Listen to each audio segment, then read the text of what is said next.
they never believe me. Yeah, I would never drop the ball, I know I make it look easy. Yeah, Mayweather with the defense. I don't care what a critic gotta say, I got them picking up the pieces. That to me, you really playing with your life, I'm about to come and run it all back. I'm the new era, about to snap back. You ain't fitting for it, cause you all cap like. Hold up, I shoot my shot, wait, hold up. I'm really about to run this, go up. You know it's all net when it go up. Ain't got no other plans, you don't need to understand, ayy. We on overtime, you don't need to understand, ayy. You just show them how to do it when you don't know what to say. Tell me how you plan to win if you plan to play. Moving fast, already gone, yeah, but you bringing me back. Try to double cross me, dog, just let me relax. Stop assuming what we doing, keep it moving, what we doing. Cause it can get bigger, cause it can get bigger, cause it can get bigger.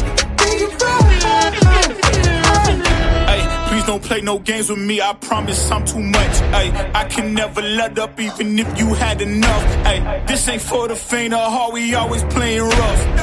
I had enough, it ain't luck. I needed a vision, I needed ambition, I needed a mission to beat in submission with no intermission. I see the collision, the crash in the distance, they coming off track, no. Now when they ask what's the motive, don't talk, I just show them. They all about to see what I mean in the moment. I gotta keep going, I'm shaking the dice and I'm keeping it rolling, they already know. Ain't got no other plans, you don't need to understand, ayy. We on overtime, you don't need to understand, ayy. You just show them how to do it when you don't know what to say. Tell me how you plan to win if you plan to play. So moving fast, already gone, yeah, but you bringing me back. Try to double cross me, dog, just let me relax. Stop assuming what we doing, keep it moving, what we doing. Cause it can get bigger, cause it can get bigger, cause it can get bigger.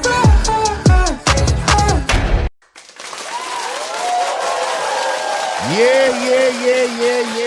Good evening, early evening, late afternoon, whatever it is, however it tickles your fancy. Salute to everybody in the building, man.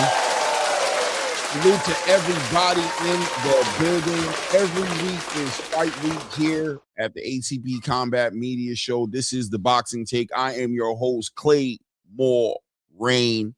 Back at you guys with another one, man. Man, I've had a long day today. Right? Been on was on the Boxing Voice today with Ness and Star over there. Great show today. You know what I mean? As usual, you know, listen, man, it's a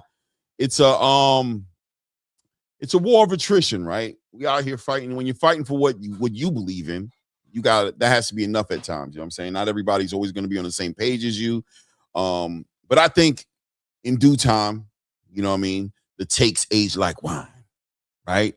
That takes age like wine in due time. So we speak the truth. We continue to stand behind we continue to stand behind our truth. We continue to support the sport that we love.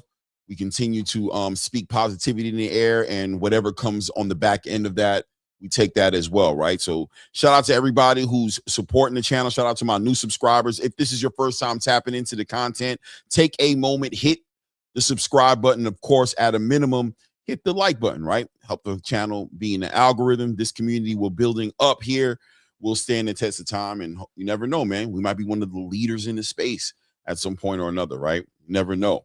Today, we're going to be talking about, obviously, the current things going on in the space, but what's current right now, what's shaking up the algorithm, what's trending right now, of course, it's Zuffa boxing. Excited to say the least. People are kind of caught off guard. This is Claymore, all excited about Zuffa. Is Claymore on the Zuffa payroll, right? Is he under the payroll? Is he a bot? Is he a plant, a Zuffa plant? I mean, look, the simple answer is no, right? The simple answer is definitely no. But at the end of the day, I kind of get it, right? Because here I am supporting something that, without a doubt, a large portion of this niche community, and you know, I'm speaking specifically on the PBC fanatic, you know what I'm saying, urban, you might want to call it community, does not feel the same, obviously. So You know, if it's to hear somebody speak as passionate as me over something like this, I can see why it raises eyebrows. But it is what it is, right? I can't help it, man. Like I said earlier, we got to stand on our truth, and you guys stand on your truth, and I'm sure our truths can coexist in the same space, right? Our truth should be able to coexist. Remember, this is just a sport. It's just boxing. It's not life. It doesn't speak to my character all the way, right? I mean, I think it does because I do stay true to myself, but don't take it personal. A lot of people are getting real emotional, really emotionally invested in the idea of what Zuffa boxing represents to them, right? As in their minds, maybe they're coordinating or aligning or connecting it with racial tensions in America or in the space that they live in, or, you know, they feel like the celebration or raising up of Zuffa at the same time means we're tearing down maybe something else. And maybe to a degree, it can represent that, because when you're talking about networks and how they're choosing and picking who they're going to invest in and work with and things of that nature, maybe there can only be one, right? I don't know. Maybe there can only be one. And maybe that's the case right now, where Zuffa boxing, it seems to be the clear choice for Paramount CBS, right? They're choosing to work with Zuffa boxing right now, and that seems to be the vehicle that is getting the broadcast network budget to push the sport that we love. You can ask yourself the question as to how you feel about it, make your own choice of how you feel about it, but I don't think it's going to change what it is. And as I stated earlier on the show with Ness, it does come down to the fighters or the promotional companies. That's what it's going to always come down to, especially in these moments, right? You know, when things get tight, when the budget gets tight, you know, if you're going through some financial struggles in your home at some point or another, you have to make decisions. You have to make priorities. You can't have it all. See, when your money is great and everything is on point, you can have your cake and eat it. You can do this, you can do that. But when you have to make sure your money's being spent in the most efficient way, when you have to make sure everything makes sense, and you start to cut in the fat, you start keeping what you really need, which is essential, and you drop the rest until you can heal completely from whatever you're going through. So right now, the space that boxing is in, are we going to support the fighters and push anything that is willing to push the fighters? Are we going to listen to the fighters and let them be the litmus test as to whether something's effective or not effective? Or are we going to continue to stay loyal to promotional companies? Me personally, I don't think I need to tell you, but my choice is clear, right? I'm going with the fighters because it's the boxing matches that intrigue me. I have no interest in talking company politics as much as some people may like doing. I don't care about their budgets, their bills, their profitability. And if I do, it's only because I'm interested in the fighters' ability to be active. Right? The fighter's ability to fight, to give us the shows, that's about where it stops for me. And that's why, you know, Zuffa boxing to me is something that I'm hoping does work. I'm praying that it is successful, that it does check the boxes, that it does everything right, and that helps grow the Robert Merriweathers, the Julian Gonzalez's, right? I'm hoping that it helps grow the Kalen Walshes, whoever, right? The Kane Sandovals. I don't care. I'm hoping the next superstar, Zuffa can have a part played in that, because if it's successful, then boxing is successful. And if boxing is successful, as the owner of a boxing content creation channel, I'm successful, right? So salute to everybody in the building, man. Yesterday was the Zuffa press conference, the rollout of the event. It was there to be watched, to be scrutinized, to be celebrated, whatever it is that you chose to do as you watched it. Maybe you critique the production. Maybe you critique the media. Maybe you critique the fighters. Did we critique Dana? Did you like the production? It was small, the venue. The fight is going to be in the Meta Apex Arena there in Las Vegas. It's not going to seat 20,000, 15,000 people. It's going to seat somewhere between 500 to 1,000 people. Is that a good thing or a bad thing? Is that a bad sign? Should it have been bigger? Why is it smaller? Was it effective? How did the fighters actually feel about it? More importantly, from my perspective, did the fighters find value in what they went through yesterday? How was that experience? Dana White answered a lot of questions yesterday at the press conference. He had a pretty good media as far as I'm concerned, who asked great questions. He spoke on the Muhammad Ali Act, He spoke on future events. He spoke on what plans he has. He spoke about what plans he has with Zuffa. Gave us an idea of what to expect in the next year to 3 years, right? He talked about relationships. We saw Zuffa also stream on a new channel, Paramount. What is it called? Paramount Boxers or Paramount Boxing Crew, I think it's called. Yeah, Paramount Boxing Crew. So this is a new section of the Paramount CBS, a coalition of media that's going to be following these fighters hands-on, giving them interviews, going in the gyms, catching them while they're training. We also saw that they were streaming on the WWE YouTube channel, which has millions of subscribers, right? Also streaming on the CBS Sports channel, which has a million plus subscribers. So we're seeing the machine moving in real time. And now we have real information to talk about. We have real things to look at and give our opinions on, right? Real things to react to, real facts and data that we can look at and say, do we like the way this is starting, or does it need some tweaking? Dana's already accepted the fact and spoke to us and said he's expecting mistakes, right? He says we're going to roll out the first event and we're expecting mistakes, period. I think that's a smart man right there, who's a thinking man who understands that, you got to get it going, but more than likely 9 out of 10 times the way it ends is very, very, very rarely the way it begins, right? Very rarely is it the way it begins. So that's how the game goes. They start off small. They put the event together. They look for issues. They acknowledge, locate, put their crosshairs on the issue, execute on plans to knock the issues down and continue the ball rolling forward, with the ultimate goal being that this is going to be a successful endeavor. I'm with it. Let's get it. Let's get it. A couple people sacking up in the building. Shout out to everybody who is here. As I've stated earlier, when there was about 6 people in the building, I'll say it now to when there's a little over 20. Please remember to hit the like button. If you haven't subscribed to the channel, take a moment to go ahead and do that today. I'm waiting on my my co-host to pop up and we can start the conversation. But if they don't pop up soon, I'm going to start the conversation without them, right? We already know, right? One monkey don't stop the show, right? I believe that's how the saying goes. Let's go ahead and acknowledge everybody who's in the building, flexing and stepping in the building. Salute to you, family. Says 2 channels, Clay. No doubt, man. Peace, my guy, to Just Do, man, in the building, man. Salute, Just Do. SOB TV in the building says salute, Claymore. Salute to you, family. Round 1. The DHS round 1 in the building says, what up, Clay? What's good with you, family? Let's see here. The spiritual ministry in the building. Good morning, Queen. Good morning. Good morning. Says, hey, Clay. Salute to you. What's good with you, Queen? My guy, HLD in the building. Always happy to see my guy in the building. I know that engagement is going to be on 10 when HLD's in here. He says, they already said they will be starting out slow. This is not a big name card.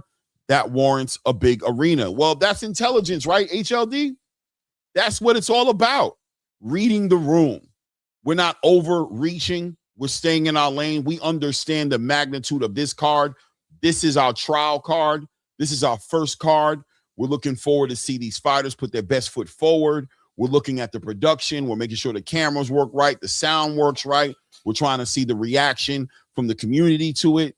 Keeping it small, something containable, something we can control, a controlled environment to where we can see every piece of what we're rolling out is doing, so we can start tweaking before we jump into the big stage, before we jump into the big show, right? Dana talks about, listen, man, the production crew I put together here, this is a new production crew. This is not the UFC production crew. This is not that crew. This is a crew tailor-made for what we're trying to roll out. So we're going to give this crew an opportunity and the time to gel, right? To come together and work in unison. We want that music sounding right, the notes to sound right. We want the tenors doing what the tenors are supposed to be doing. We want the sopranos doing what the sopranos are supposed to be doing. We want everybody to check the boxes on their job and want to hear that sound come in as one fluent, beautiful sound, right? sort of like a symphony orchestra. That makes sense to me. If I was somebody who was invested in Zuffa Boxing, I would appreciate the attention to detail that Dana White seems to be putting behind this. He's not just overshooting this. He understands what's on the line, by the way, right? Ladies and gentlemen, we're talking about somebody with a very competitive spirit in him. He's already talking about what the big picture is, which is in 5 years, I got to come back to the table and renew a contract with Paramount. He understands that. He said that very clearly. In 5 years, I have to come back to the table, and I'm going to be responsible to pitch and sell the success of the first go around on this investment and try to convince these guys to double back and do it again. And not only do it again, but do it bigger and better the next time. So he's got the drive in him. He wants to see this thing work. And I would like to put my money behind something like that. Great track record, and he's already entering the game with the right mindset, already being protective of my investment, being very conservative in his first couple of moves because he wants to protect that investment. And then when he feels confident in what he thinks it's going to be, he knows what it's going to be now, he'll move forward with a whole different energy. So, yeah, man, HLD, it is what it is, right? Round one says Zuffa doing something right. I mean, I don't think Kalen Watts can sell tickets, so starting in the Apex is smart. Also, more eyes on Paramount Plus, so it'll be a good move for now. 100%, man. I'm right on the same page with you, man. Literary Farrell in the building says the transparency by White is commendable. 100%. And I think so, in Literary Farrell, bro, I think people have a hard time accepting that transparency because there's points in times where Dana White will tell you, I don't know. We got to still see. We're going to make mistakes. One thing I'm going to commit to is we're going to push this thing all the way to the end and see it through to be successful. But people sometimes takes that transparency as beating around the bush, steering around the conversation. The narrative of the Ali Act is always going to be surrounded around this whole entire situation too, ladies and gentlemen, right? That's always going to be a huge topic when it comes to the rollout of Zuffa Boxing is the amendments or the additional language that was added to the Ali Act. And what does it actually mean? Dana White stands on his square and he continues to tell the space nothing has changed in the Ali Act. If anything, we've added to it. Leave it to Dana to tell you options, more options, added options, meaning the options that were there before remain intact. Now we've added extra options. And as he stated, how can extra or more options be a bad thing for fighters? I think that's a fair argument. That's a good argument. That's a great conversation. If anybody would care to argue it, go for yours. But yeah, I would argue that more options is great. Anything you put me in, the more options I have, the better. You take me to a restaurant with more options, there's a good chance that restaurant is just going to be better. That's a chance. You got restaurants that only have 5 to 10 things on the menu, 5 to 7 things, and each one of those things are immaculate. But listen, man, at some point or another, I don't care who you are. After you've been to that restaurant enough, you're going to be like, damn, man, they should add some more shit to this menu. You know what I'm saying? Eventually, once you get past the silliness of it all. So this is what Dana White's stance is on the Ali Act. But we have a boxing space who is committed. We have fans, detractors, skeptics who are very committed to the story, which is no, they changed the Ali Act and they're hurting fighters by doing this. Maybe you're right. I don't know. I don't find the fighters involved in the situation seeing it as that serious. They seem to be okay. They seem to be getting transparency. You leave it to Julian Rodriguez to speak to you about it. Hey, man, my lawyers, my manager, all the people who are moving my career sat down at the table with representation at Zuffa, and they negotiated the best deal for me. They seem to feel like the transparency is good enough. They were able to negotiate. We've also learned that Zuffa Boxing isn't cookie cutter, right, guys? Everybody isn't getting the same contract. People are leveraging their brands. They're leveraging their influence. They're leveraging their accolades. They're leveraging their last pays, right? They're leveraging everything, and they're all negotiating to put themselves in the best positions with the contracts that they're getting. Dana's opened up to the idea of helping bridge the relationship between the Zuffa boxing business model and boxing as we know it, as he's now open to working with the Jai Opatais of the game. Well, open to, he signed Jai Opatai. A Jai Opatai who's been very clear with his language. I'm looking to unify. I'm looking for undisputed. I'm looking for all of these things to come full circle. And Dana says, I'm hearing you, brother, and we're going to do everything we can to facilitate that. Dana's changed his stance a little bit. Now, is this wishy-washy for Dana White to be like that? Or do we once again celebrate Dana White for operating with real-time data and adjusting accordingly to the landscape that he's in and doing what he needs to do, putting the business first and being willing to move the right direction for the business and not allowing his pride, his ego to get in the way of just solid, good, practical business thinking? I'll leave that up to each one of you guys to kind of figure out how you want to approach that as well. Shout out from Sam from New Jersey in the building. Says, salute to the ATP Combat Media. Salute to you, Sam from Jersey, with the first super chat in the building, man. $5 says, we love this boxing channel, Claymore Rain. I love this boxing channel. More. And I appreciate you, Sam from New Jersey, man. Sam from Jersey in the building, man. I appreciate you, man. Thank you, King.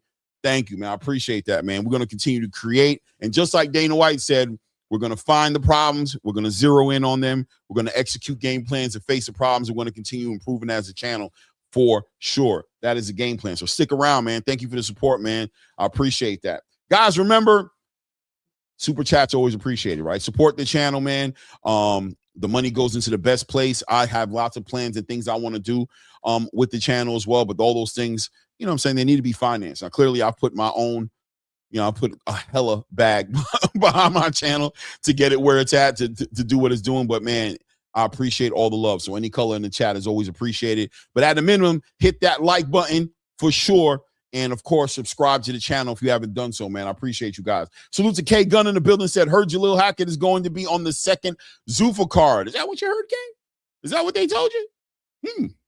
Man, we'll talk about it, man. Maybe we will. I don't know. Is that what you heard? Is that what the streets are saying? Shout out to my team. Shout out to my community, man. Always staying ahead of the news. Let me know what's going on. Hey, man, Jalil Hackett, Zuffa, that's a good look, man. If that is what he chooses to do, man, hey, we're going to support him one way or the other, right? The more activity, the more exposure, the better. Shout out to Jalil Hackett and his father and that team. They know that right here over at the ATP Combat Media. This is their platform. One of their platforms at least, right? We always going to big them up and push them in that right direction, man. Give them the light that they need to get where they need to be, man. For sure. Shout out to at Kill the Bell. Ooh, I'm sorry. I am messing up your name. Let me sound this one out. Let me sound it. At Kill Tabibi. At to kill. Okay. Thank you. Salute. Says you're the best. Salute to you. I'm kind of scared to sound it out now because I'm starting to feel like I might walk into something. But hey, man, I appreciate the love, man. I appreciate you. And said bye. Okay. All right, man. All right, man. Sam from Jersey, salute to my favorite boxing channel, no doubt, man. Literary Pharaoh in the building says celebrate his ability to adjust. Why not, right? Right, Literary Pharaoh? Isn't that what it's all about? Adapt and overcome. Life serves you flowers. Life serves you shit. Life serves you, and you move accordingly. You start treating the shit like flowers and the flowers like shit and getting it confused. We can end up in a shitty situation, right? It is what it is. Lance Meyer in the building. Salute, Lance Meyer. What's good, man? Shout out to the Libra in the building with the super chat. The $2 says, keep going. Support the channel. Hashtag quality. For sure, family. All day, man. Z Pacino in the building. Salute, Z Pacino. What's good with you, King? I saw you over there at the Boxing Voice, man. Good to see you in the building. I appreciate the support. Guys, remember, hit the like button. Subscribe to the channel. Kalia World in the building says, hello. Hello. Hello, Kalia. What's good, Queen? How you doing, man? Literary Farrah says, if Dana was keeping his information to the chest, people would say he's being deceptive. Him being transparent, working with the intel in real time, people still feel distrust. Yeah, that's part of the game, right? You have the part of the community that it doesn't matter too much about one way and the other. The only thing that matters for them is either Dana's white, Dana ran the UFC, which is the ops, mixed martial arts and boxing don't mix. Dana White wants to destroy the sport because he wants to he wants to propel his sport forward. Dana White in Al Heyman don't mix. Maybe Dana White represents a sort of foe for Al Heyman or whatever. All kinds of reasons that no matter what you say to those people, they're going to be beyond skeptical. They're just going to wear their detractor jacket with pride and be very liberal with it, which is anything that guy says, we're against. I don't give a damn. Unfortunately, people who think like that at times speak to their own demise, right? They'll cut their nose off to spite their own face, even to their own demise, in order to stand on code, right? They'll cut down the whole entire they'll cut the tree down from the roots, you know what I mean, and knock it all down just off the strength of being on the right side of the conversation from their point of view. It is what it is, man, right? Shout out to everybody in the building. I do see my guys are in the back. Let me see here. I see my guy. Right. Okay, boom. I think we're good, man. I think we're good. I'm about to bring him in the building. Guys, thank you again for being here, man. We got like 40 people in here. Hit the like button, subscribe to the channel. Shout out to my people who are on the Twitter space. Shout out to my people who are on Facebook and, of course, on YouTube.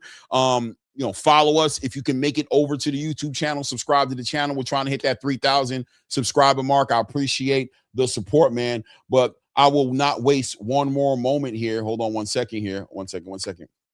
I will not waste one more moment here. Let's bring up the usual suspects in here. My guy, Ray Davis. My guy, Angelo. Ray.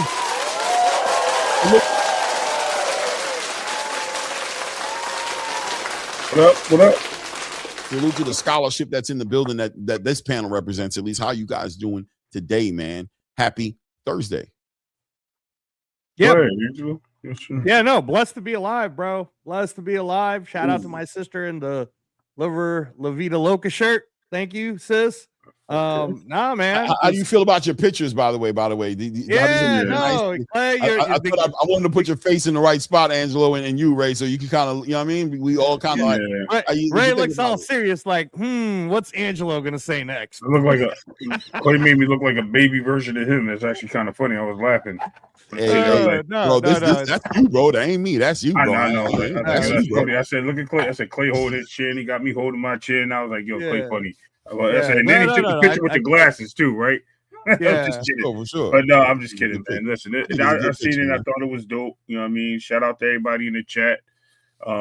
This is going to be a great conversation today.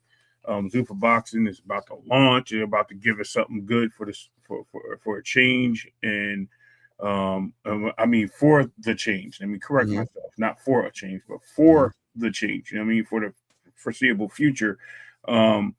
And listen, man, only one thing's going to happen. One or two things are going to happen, right?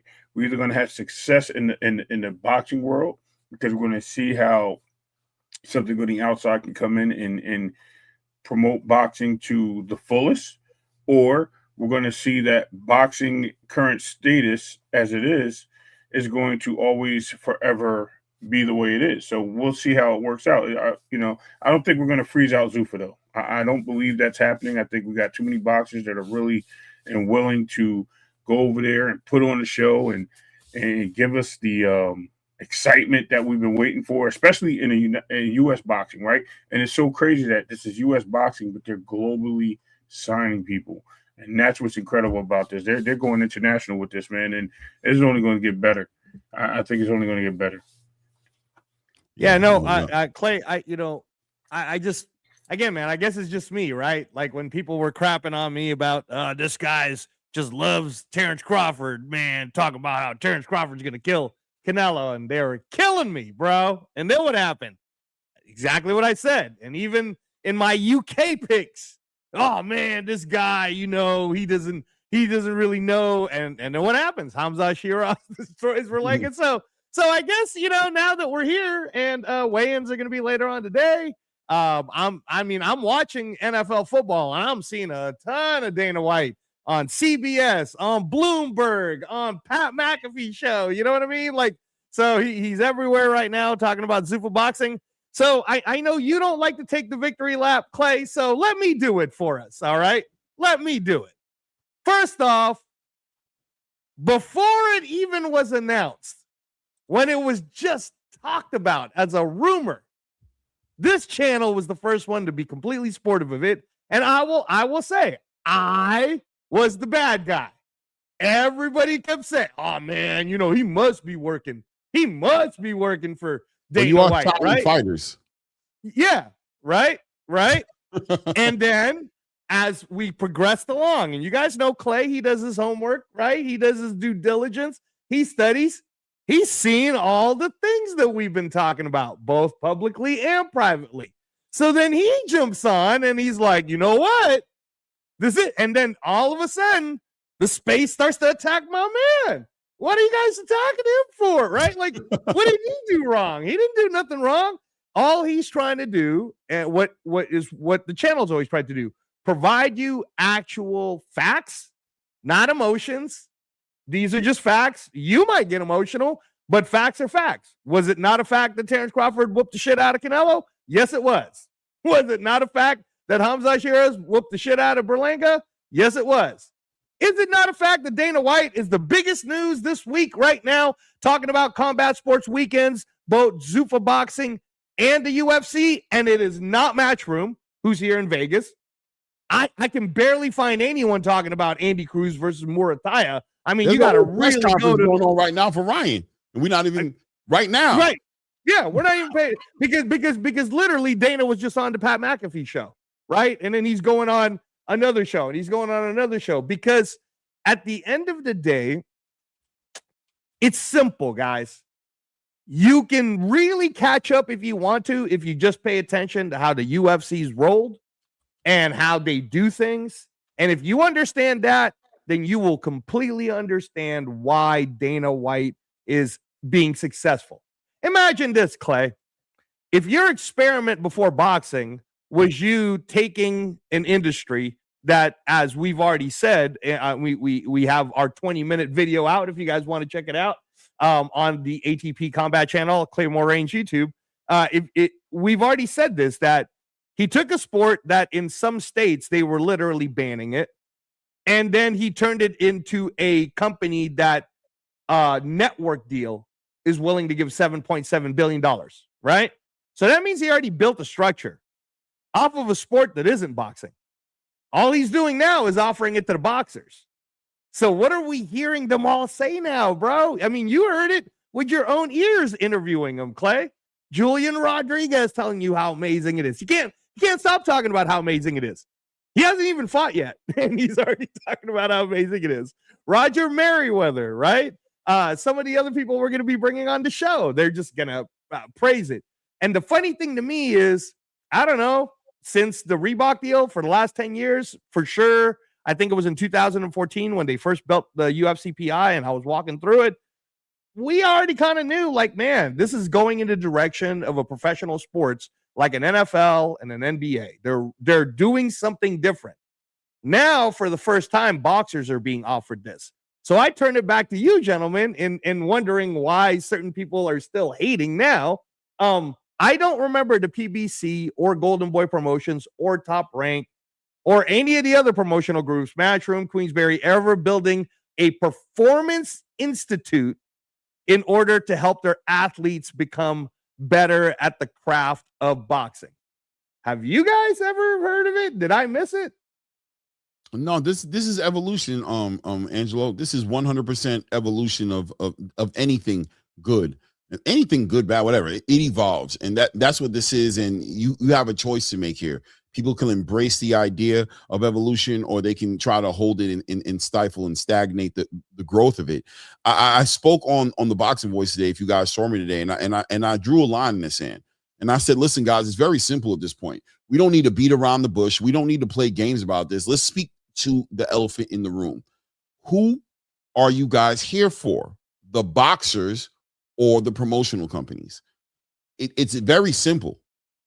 You know what I'm saying? At this point, we don't need to beat around the bush. What is this about? Is this about PBC, Top Rank, Golden Boy, Matchroom, and Zuffa boxing?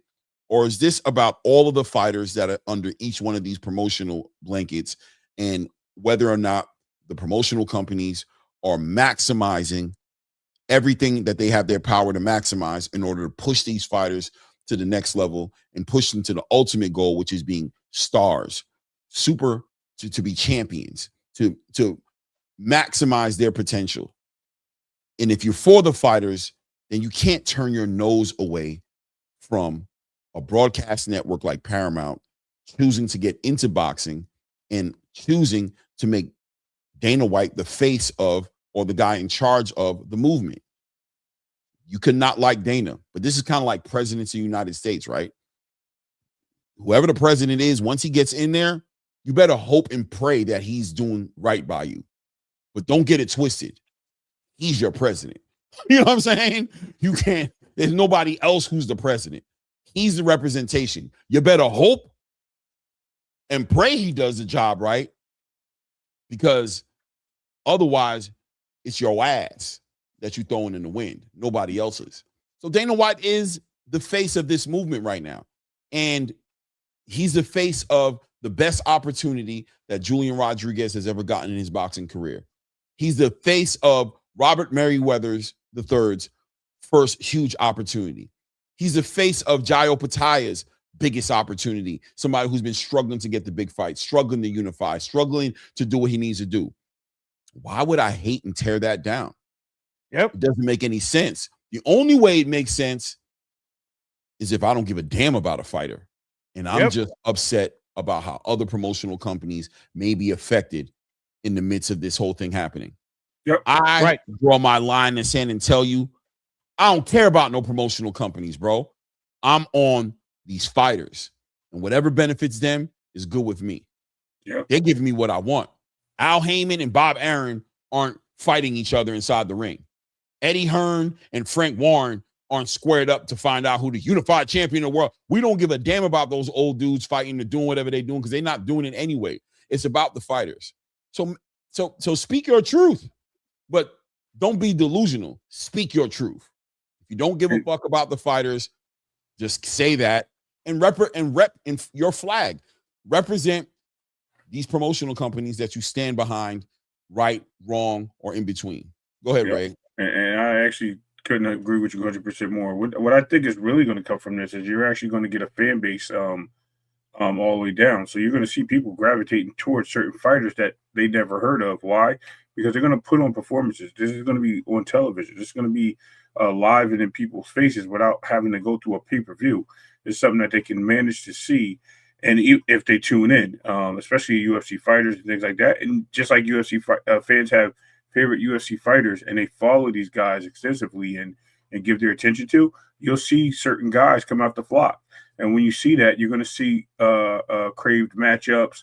I want to see this guy go fight Shakur Stevenson. I want to see this guy go fight Benavidez. I want to go see this guy fight Devin Haney or Rolly Romero or a Virgil Ortiz, a Boots Ennis. I want to see how this guy would compare, because these guys are going to be at a level as fans are going to gravitate towards the sport more. And like I said, this is more based towards the casual fan too, guys. That's what's more important than anything. Like we're trying to get the casual fans to accept boxing. And a lot of people are so caught up in what they know as boxing, you know, with like you said, with the other promotional companies, that they're smothering the board. They're really completely dismissing what Zuffa could be. Not everyone, but a lot of people are, right? They don't even know the ratchet of it yet, right? They literally killed Turkey Al-Sheikh for 2.5 years.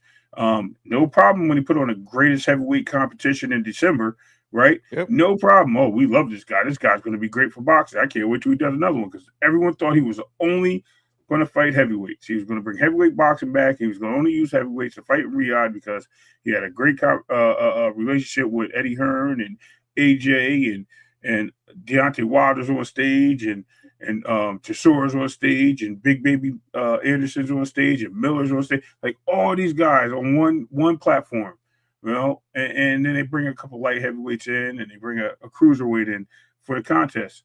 And it was like, oh, they're only focused on the big boxers. as soon as Raymond Ford and Nick Ball got on that screen, oh, here goes boxing. Now it all changed because now he's dipping into the other divisions. Now Turkey's trying to ruin boxing. No, Turkey wanted to put on the biggest fights and the best fights ever. Give you something globally so you see other people outside of what your comfort zone is. And when it became such a thing, everyone started refuting and pushing back. Now we have the same thing with Zuffa.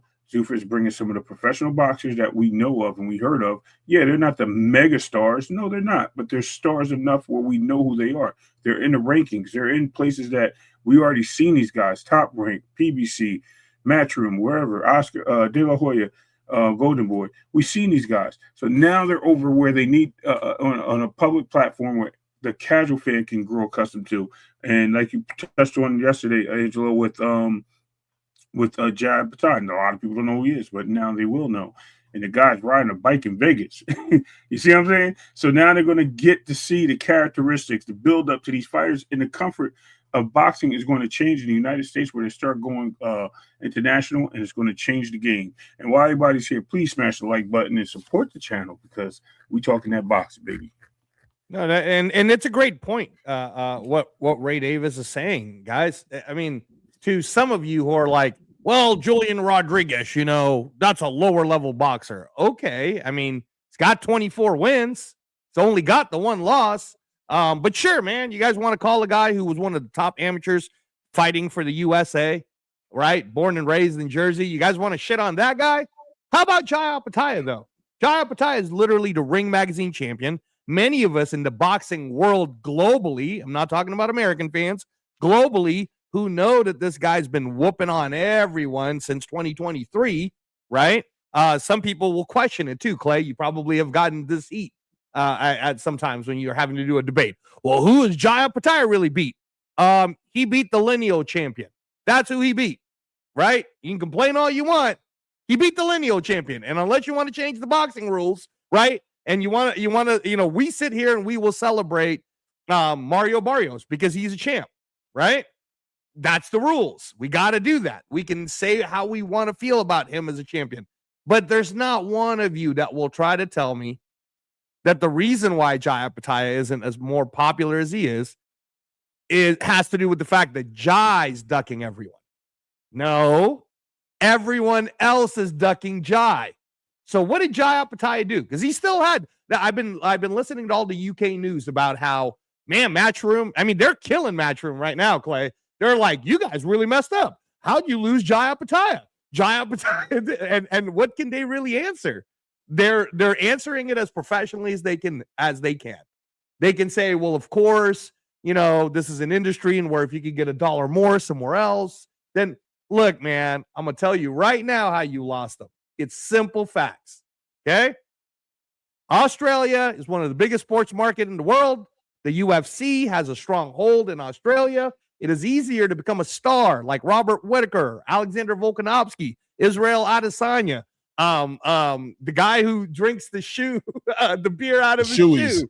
Yeah, the shoey. I mean, so many stars come out of that side of the world that have and let's not forget that I think the biggest attendance for women's fight ever in the history of women's fighting was Holly Holm versus Ronda Rousey in Australia, and I think it was in front of like 40,000 people or something like that, right? So at the end of the day, the UFC got a foothold on Australia, and someone like Jai Opetaia, who has been fighting since he was 19. If you guys have not studied this guy was so dominant. He was like Mike Tyson in the youth amateurs. He was knocking people out to win the gold medal, right? He goes, I'm just going to turn pro at 19. Turns pro at 19 and goes crazy, Clay, right? The way he won the lineal championship, Claymore, is his jaw, got broken with like 3 rounds left in the fight.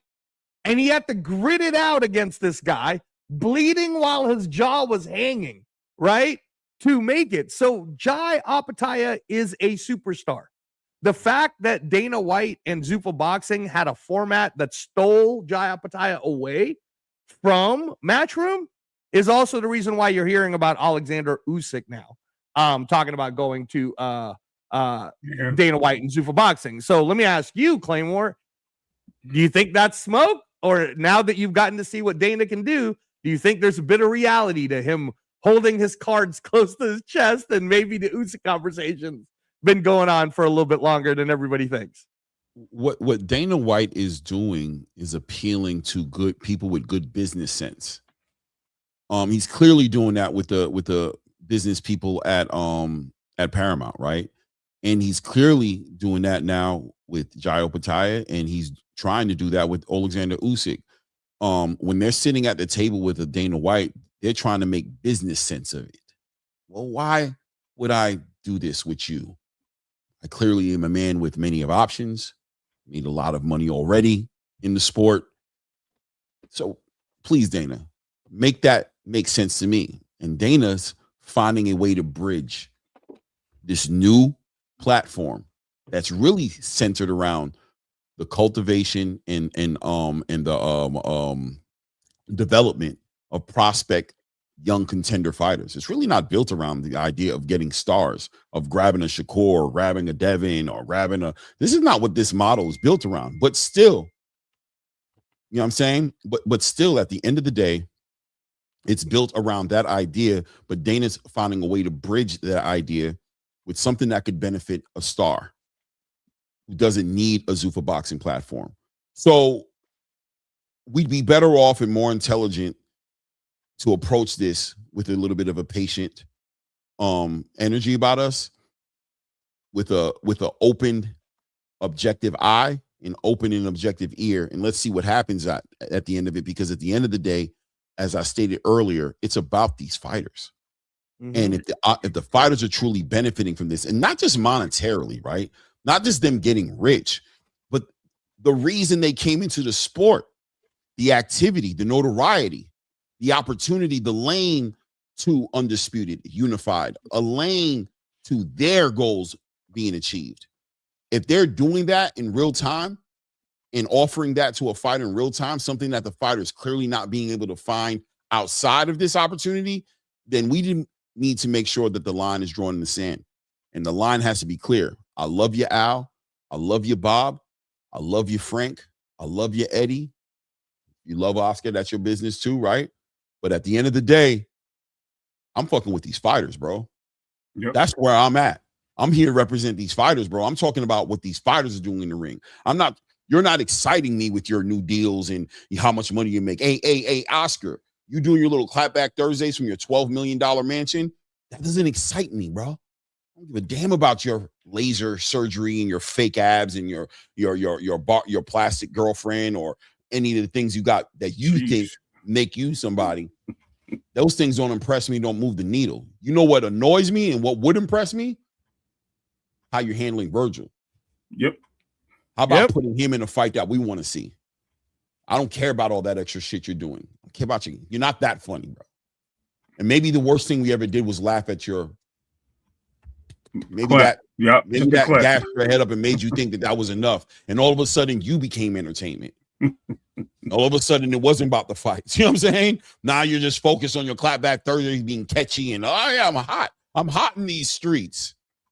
Yeah, you know what I'm saying? Remember what your job is, man, because Virgil is trying to figure out if you remember what your job is. Shout out to my guy 610 Nas in the building with the $5. Says, this bull from the TBV call. I want you to know it's all love and respect. 100%.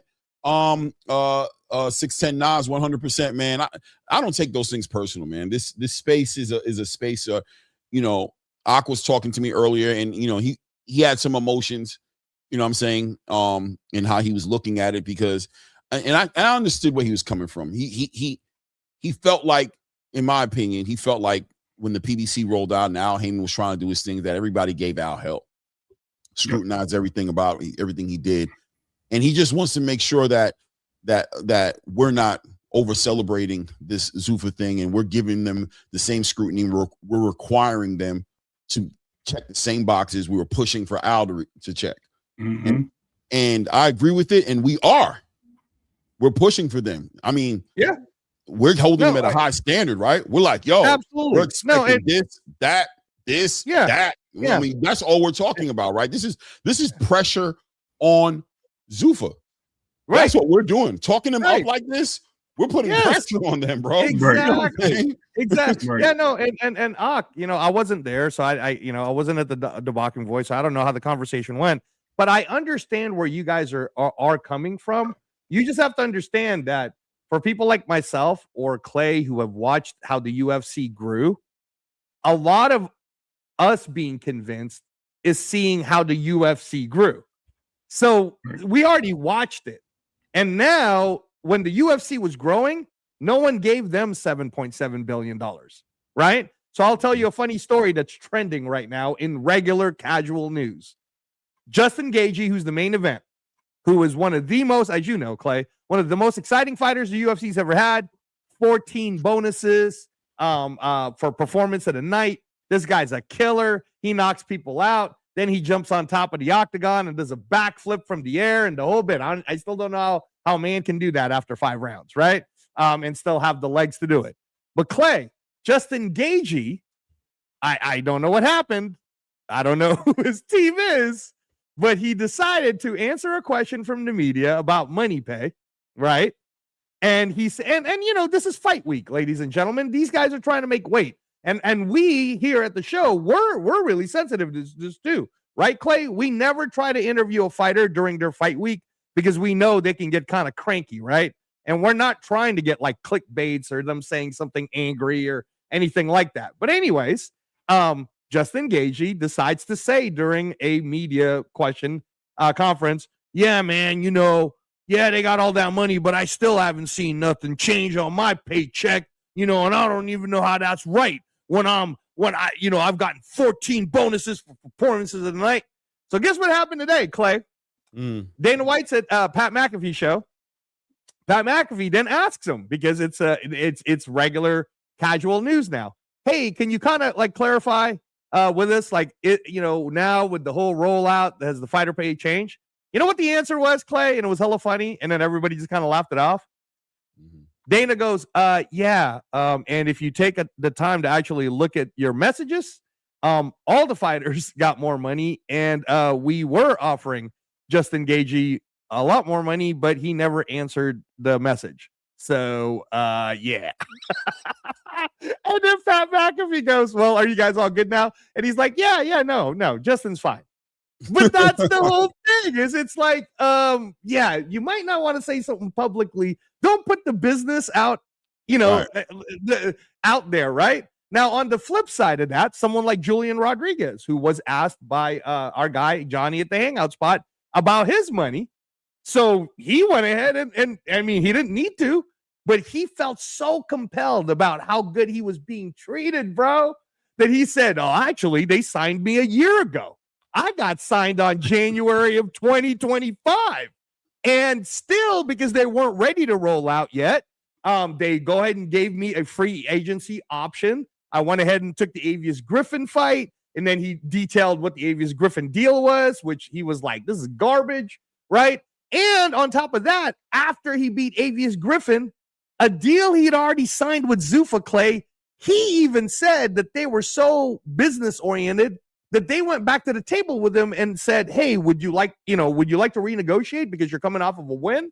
No, right? Like, it's almost like they're trying to teach them, like, hey, man, we're not trying to lowball any of you guys. We just want to make sure that it's all in the table so that, and part of this, I bet you, is the same exact reason why Dana said, no, we called everybody and messaged them. Justin didn't answer the message, right? Sure. So that they're also covering their asses to say, we're not mistreating any fighters. In fact, here's the proof, right? So at the end of the day, I think that, again, if you're going to make business transparent and we as the fans are going to get to hear it, we're going to hear all the sides. And so far, the roses smell pretty good, Clay. I don't know about you, but I have not heard one fighter or coach yet tell us, oh, we hate this. Oh, we don't like it. I did hear you do and if you want to reveal it a little bit, yeah, I heard you might have done an interview with Troy Isley. You want to talk a little? Yeah, I'll speak a little on it. I'll speak a little on it, man. Troy Isley, I got some perspective. And to be honest with you, I was very critical of Troy Isley before the interview. Still a little bit of a side eye, but not not that much anymore. I did get some perspective of what's going on, but I think the interview was really more so revealing to another fighter who's finding himself in a situation where he feels like he's not getting pushed, promoted the right way, he's not getting the right fights, he's not being developed, and he's just, you know, he's moved on from the top ranked situation, and even from working with Jay Prince, right, as he's looking for that right fit because he sees something for his career that he thinks is going to need a machine behind him that's on the same page as him, that has the same aligned goals for him and can lay it out on how they plan on accomplishing those goals, right? But shout out to Alex Alberto G644 says, "Hi guys, do you guys think that there at least a minor chance Dana can convince Bud to unretire for 1 or 2 more fights?" I don't think Dana's going to be able to convince Bud of anything, but I'll tell you this. If Bud does choose to come out of retirement, I don't think it's far-fetched at all that he would not go back to that old system that you know what I'm saying, that he wouldn't go there. He probably would choose to do it on an independent way, but I'm sure he loved the results of that fight with Canelo Alvarez. As far as, I mean, obviously outside of the results being clearly one thing he loved, but the promotion, the amount of people in the arena, the way he was treated. So if he had to choose, I don't think it's far-fetched at all that he would choose Dana White and the TKO group and Zuffa Boxing to platform and be in charge of pushing his event forward and maximizing what that event can return for him. 610 says, "Did anyone see the WBC letter?" I did see the letter. I haven't read the letter. It's a long effing letter by Mauricio Suleiman. I have to assume that it's a letter in reference to what's going on with the Ali Act. Being that I'm pretty sure like it's moved forward at this point. It's over with. I think everything, you know, so it's got to go one more, Clay, right? So in the press conference yesterday, Dana White revealed that I think it's whatever Congress voted it 34-3. So now it's got to go to Senate. Then once Senate passes it, it goes to the president's desk for him to sign. So Dana White's answer is looking pretty good. Looking pretty good. Yeah. I mean, look, the Mauricio, where was you at during anyway, I don't care. At the end of the day, hey man, Dana stands on his square and says, I ain't changing that damn Ali Act. And y'all keep pushing that narrative. He's like firm on it. Like, I'm not going to keep on arguing with you, mother. Y'all go do y'all research. I ain't changing the damn Ali Act. None of the language in the Ali Act has changed. I've added language that opens up opportunities, that opens up ways for people like me who want to open up independent leagues outside of the sanctioned body's touch. I've done that. And that benefits these fighters because if these leagues start popping open, listen, one thing Dana White ain't scared of is some competition. What's good for the goose is good for the gander. If you want to try to do what I'm doing, please do it. Let's compete. Right. We went through this with UFC. We had Bellator. We had the WEC. We got the PFL. We got all these little leagues that are popping up. You know what I'm saying? The one champions and all these different things that are popping up. That's what's up. We welcome it, bro. You guys can, just make sure your product, you know what I'm saying, backs up your talk, because a lot of your fighters from your companies, they end up coming up to us, right? Because they test the waters. They go outside. You know what I'm saying? And they go, and they come back to what makes more sense to them. To the devil, you can paint it if you want, that they know. Hey, Clay, can I address Alexa's question? The hi, guys. So for me, I just want to say to you, brother, not only do I think there's a minor chance, I think there's a major chance. And I'll tell you why I think there's a major chance.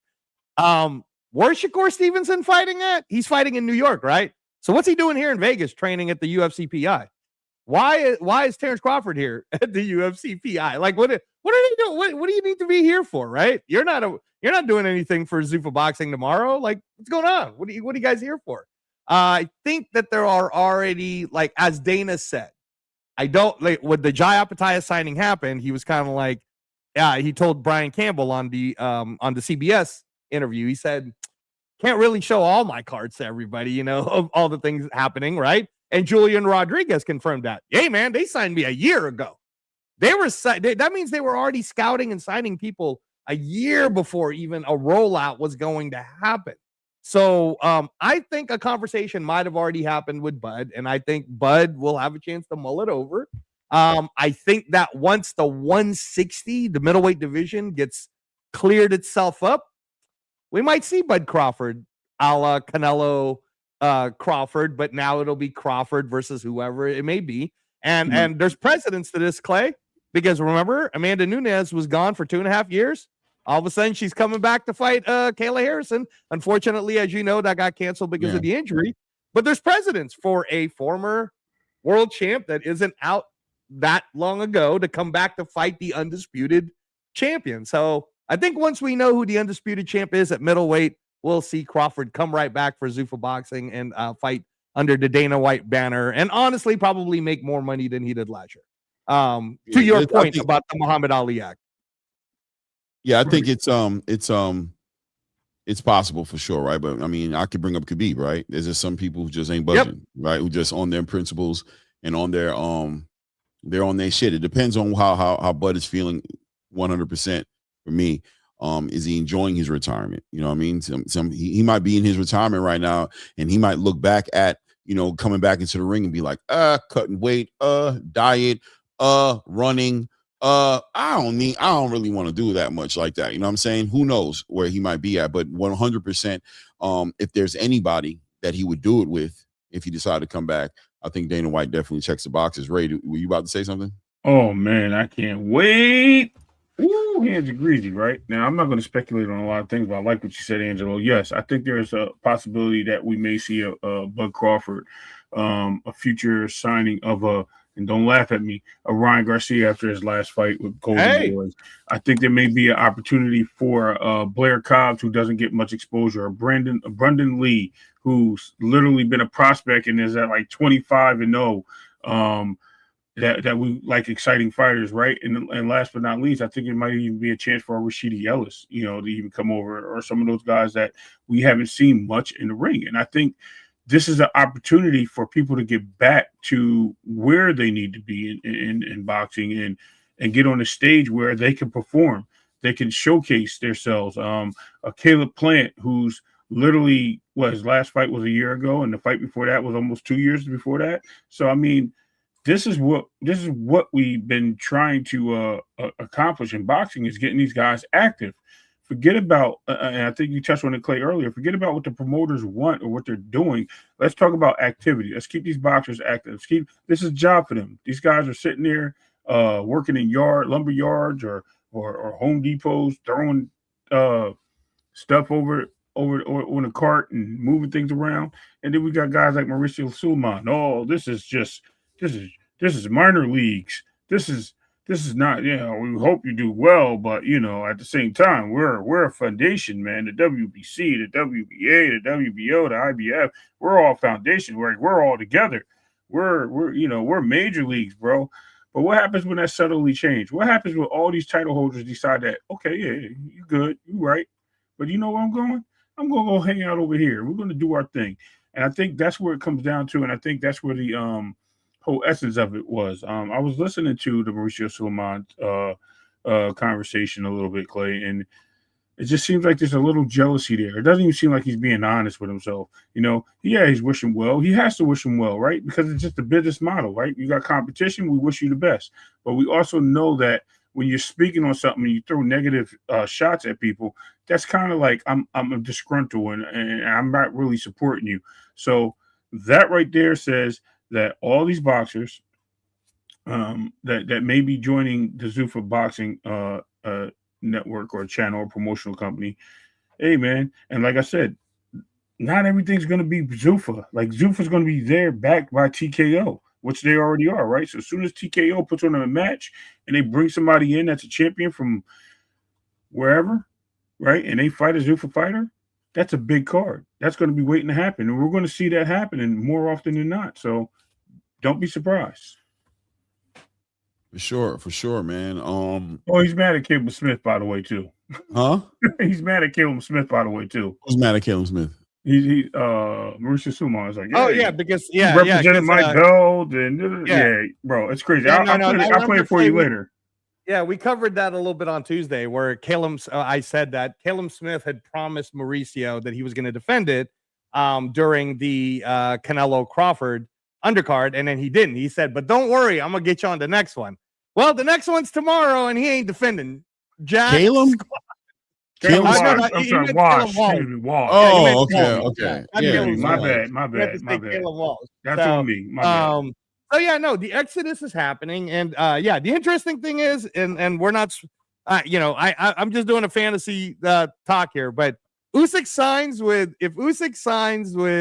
Dana and Zuffa, and Clay's told me that Usyk's already kind of on the back end. We should respect them, whatever fight he wants to do. Yeah, you're right, Clay. It's the perfect signing because he could drop all the belts except for Ring Magazine, not pay any sanctioning fees, and be like, yeah, I'm just following the rules. And the rules say I'm supposed to fight somebody in the top 10. F.A. Jabba's ranked number 8. He's my next opponent. Right. And I'm fighting in America on CBS. Yeah, there's plenty of options, man. There's plenty of ways to skin the cat, man. But the press conference, let's talk about the press conference a little bit. You know what I'm saying? Some of the talking points that I thought were important points. First of all, let's talk about my email, right, Clay? You got my email? I got it right here. Look, see? Oh, perfect. Let's talk about the platforms. You know what I'm saying? The WWE YouTube channel, the new channel that seems to be out right now called the Paramount Boxing Crew. The media that's been, a new channel, by the way. I don't even know if it has over 1,000 subscribers yet. And CBS Sports is sitting at like 1.15 million subscribers. Yeah. Also streaming streaming this. Dana talked about something real significant in the press conference, right? And he always brings this up, but I think it's something that the reason he brings it up, because he tries to put things into perspective as far as the big fire sale, right? The idea of the big fire sale. You know what I'm talking about, Ray? Right, when he talks about every event that he's basically speaking on the irresponsibility of the current promotional structure, not investing back into the infrastructure of boxing, not creating a facility, not facilitating nutrition for the fighters, not facilitating insurance for the fighters during their fights, and if whatever they did facilitate, one way or another, taxing the fighters for it, taking it out of their money, or not doing what they should do, which is invest in their own product. What do you think about that, Ray? Like, do you think that's a legitimate point of view? Do you think that's fair to hold the promotional companies accountable like that? I do believe that. I mean, we have boxers looking for public structures. Like, we're looking for promotional balance. I'll say loans, to say the least, from major structures, major companies, major networks, right, to build their boxers. But what are happening? Like I just mentioned, like what's going on with all you have all this money, you're building your empire for yourself, nobody else. You're not really signing a contract. Shout out to Top Rank, by the way. They did sign the long-term contracts, which would be 2-year, 3-year, 4-year, 5-year deals with some of these fighters. Went to an extension, they win a championship, we give you an extension, right? But that was something I thought was pretty cool, right? But then you got like the PBC, who's really like, oh, we need to go get this money. We're going to pay you on the back end. You can get this up front. We'll guarantee you this. All that stuff to be said. And I think even De La Hoya does that to a degree too, right? Even on not even on the pay-per-view circuit, but just the back end on viewerships.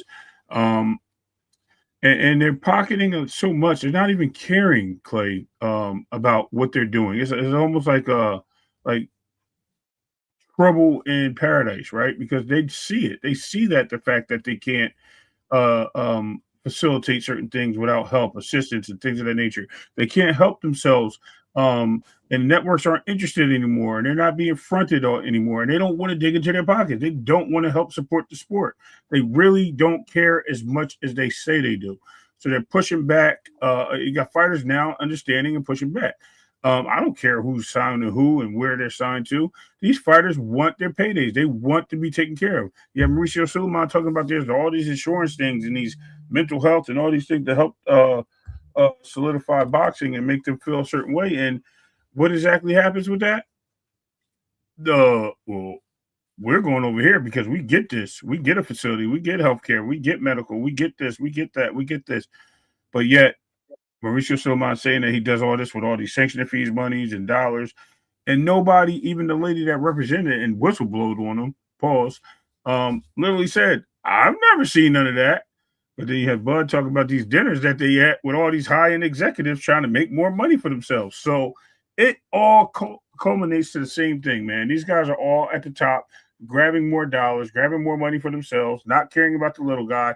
They're just answering on the playground, just collecting dirt and moving it around to make a bigger mound. That's all this is, man. They're just doing the work for them, and they got a ping on top of that. You know what I mean? Yeah, no, yeah. To your point, Clay, like the fire sale that Dana always says it, right? He just said it on Bloomberg, and where he was saying, "I'm going to tear this whole thing down. And I'm going to build it right back up." Exactly the way I see boxing should be. We like again, don't deny what you're seeing with your own eyes. We started the year this way. Remember Dalton Smith versus Subriel Matias? Yep. That's what a fire sale looks like, where you're forcing people without any advertising to have to pay for a product off of why? Because you're trying to nickel and dime every little customer that's willing to give you, you're just selling it off. And then what investment did you do back into it? Nothing. There is no investment. All that was a one-off show with no future television deal. None of the undercard fighters. Honestly, Clay, the undercard fighters are probably all going to end up in Zuffa, right? Like, if I'm being honest about it. And you couldn't even find the fight. And Dalton Smith, he signed to Matchroom, right? So they're moving him. They're reinvesting in his stock because, he's a world champion and they want to do all of that. So we've been seeing this format over and over and over again. And like I've said before, I think that the boxing fan base, which is the most dedicated fan base, I mean, boxing fans are more dedicated than Raiders and Jets fans, bro. Like, you guys want to talk about Raiders and Jets getting abused. Boxing fans have been getting abused for the last, 20 years? 20 years of a regime that's overcharging us for A-side, B-side fights and where we already knew who was going to win, right? And say what you want to say, because maybe you don't know who these fighters are that we'll talk about hopefully before the show ends, that's fighting tomorrow. I'm looking at it, and I'm familiar with a good amount of them, and it's 50-50 fights, man, including Ocampo versus Kalen Walsh. I know that there's that narrative. Oh, go ahead and not believe me again. But for me, the way I see Ocampo's body language right now, I think he's coming to show up. I'm not saying he's the one that's going to win. I'm just saying Kalen Walsh better not have the same type of night that Fernando Vargas had. So at the end of the day, Clay, what is Dana White showing us? That you're not, I don't want to say your man, but Al Heyman, that Al Heyman has not done, that Oscar de la Hoya has not done, that Bob Arum has not done, is invest back into the structure of whatever it is that they're trying to promote. And if your job is to be a promoter, then remember what the word means. You actually have to let a mass group of audience know. That's what promotion is. It's marketing, right? You have to promote it. That's your job. You're not the manager. So, Oscar, contrary to popular belief, it is not your job to figure out whether or not Virgil Ortiz gets 60% or not. It's your job to make sure that there's a show that could pay him some sort of money. That's your job. It's Merigian's job to make sure that he gets whatever deal he's supposed to make, right? And that's Dana White. What's one of the quotes we're going to get to hear hopefully today, Clay? Dana White, when somebody was, Kalen Walsh is his boy. Hey, I want to make it very clear to everybody, I have no favorites. When the fight starts, whatever happens, happens. So those are the fighters that make themselves a star through delivering on the promise, which is that you're the best in the world. Deliver on that idea by competing with the best and proving to the world that you're best. And I'm going to support you. People are going to think I love you more than everybody else because I'm going to support a champion. I'm going to support somebody who's confronting his fears, you know what I'm saying? Who's fighting the best with no questions. That's why we celebrate. That's why the UFC, we're going to always celebrate a Conor McGregor, or we're going to celebrate a George St. Pierre. We're going to celebrate an Anderson Silva, or, these fighters who challenge themselves and, let nobody, left no stone unturned. And if they lost against the next best guy who became the best guy by beating the best guy. So it is what it is, right? Hold on one second. Let me continue to read here. Shout out to my guy, Stock Chasers in the building, who says these are not 50-50 fights, Ray. Listen, no fight is really 50-50. There are some lopsided spreads tomorrow. Yeah. No fight is truly 50-50, right? But let's talk about that, right? Because Dana White does speak on that, and he says, listen, let's take a look at the record here. What does the record say? The record says that the whole entire card, the record for the whole entire card is 200 and 27 wins, 9 losses. That's a combination of the record of the card, right? Everybody who's fighting each other, all the fights, all their records combined, 227 wins versus 9 losses. What do you think about that? I think that says to something, right? Because I mean, we just seen that being compared into 2 fighters and building their resumes for who's fighting with experience. So just using that same motto and that same information, Clay, that just means that we have experience in on the card, right? That means that we have guys that's been in the ring, guys that are going to give stiff competition towards each other and create fireworks in the ring, right? They're going to have these moments that we're going to be interested in. We're going to see. I said we're going to see people that we've never seen before fight like they have everything they have to pour into it. And I think that's what happens too with boxing, right? The promotional companies protecting their fighters. Fighters don't, they're giving them like these weak fights where they don't really have to perform. They can take off rounds. They can win rounds easily. The competition's not really who it should be. Payments happen so I can fight this guy and not that guy. Avoidance. This is competition at its best, right? These are guys that are being matched up, to say the least, and building a whole situation where they're going to have to win. Like there's no more, like I said, the records say a lot, right? There's no more, hey man, I'm fighting this bum, or I'm fighting this journeyman, I'm fighting this guy. No, man, listen, that guy has legitimate chance to whip my ass. I have a legitimate chance to whip his ass. I believe I can win, so I'm going to go in there to do my best. And I believe he believes the same, and he has a good enough record to prove it. So it's kind of like I don't want to say 50-50, but that's damn near close to 50-50 when you see most of these fights going on paper. And that's very important for the structure of boxing, because you want the competition to be either separated in the ring because this guy is just that much better, right? And he just has he's just having a night of his life, or you want it to be so good that the competition is in Billy and Lester Martinez style fight where their guys are really going at each other, and you're going to be like, damn, bro, that was a banger ass fight. That's a fight that I like to see. Guys really putting it all on the line and really risking the biscuit for the ticket. You know what I mean? And that's what you want. And that's what I think we're going to get with Zuffa. There's going to be no shortcomings. Yeah, the no biscuit doubt. for the ticket might be the quote of the day. Quote that, yo. Quote that. Now, can I just say this real quick to Stock Chaser? Absolutely love, by the way, Stock Chaser, that you rock with us. We can, you can throw out any names you want to, and we can debate it. But if I was just talking about the 3 main cards, I do believe they're 50-50, right? The one that everybody keeps looking at is, well, Caleb Walsh, because of whatever notoriety you guys believe Caleb Walsh has. Let me explain something to you, man. If you're Carlos Ocampo and if you've never been treated like this before, you did have a hell of a fight against Fundura. And if you still got that fire in your belly at the age of 30, I believe, 30 years old, this kid's 5'11 anyways, right? He does not look like weight drained at all. Like when I was looking at how his facial expressions were yesterday in the press conference. And he looks like he's there to fight, right?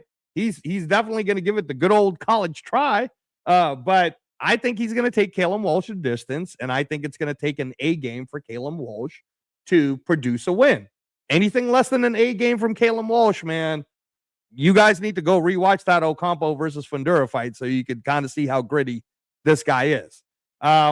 The Misael Rodriguez, who's the bronze medalist, I believe, from Mexico, who's undefeated against Austin Deonda. I don't know if you caught it, Clay, the way Deonda was speaking in the press conference yesterday, but the native nightmare looks like he got some, he's only 22, and he looks like he didn't come here to lose to no bronze medalist, bro, to me, right? So right away, I have that as 50-50, and I know a lot of you guys are rocking with Kane Sandoval because he's so young. Please keep in mind that the kid is a smaller kid.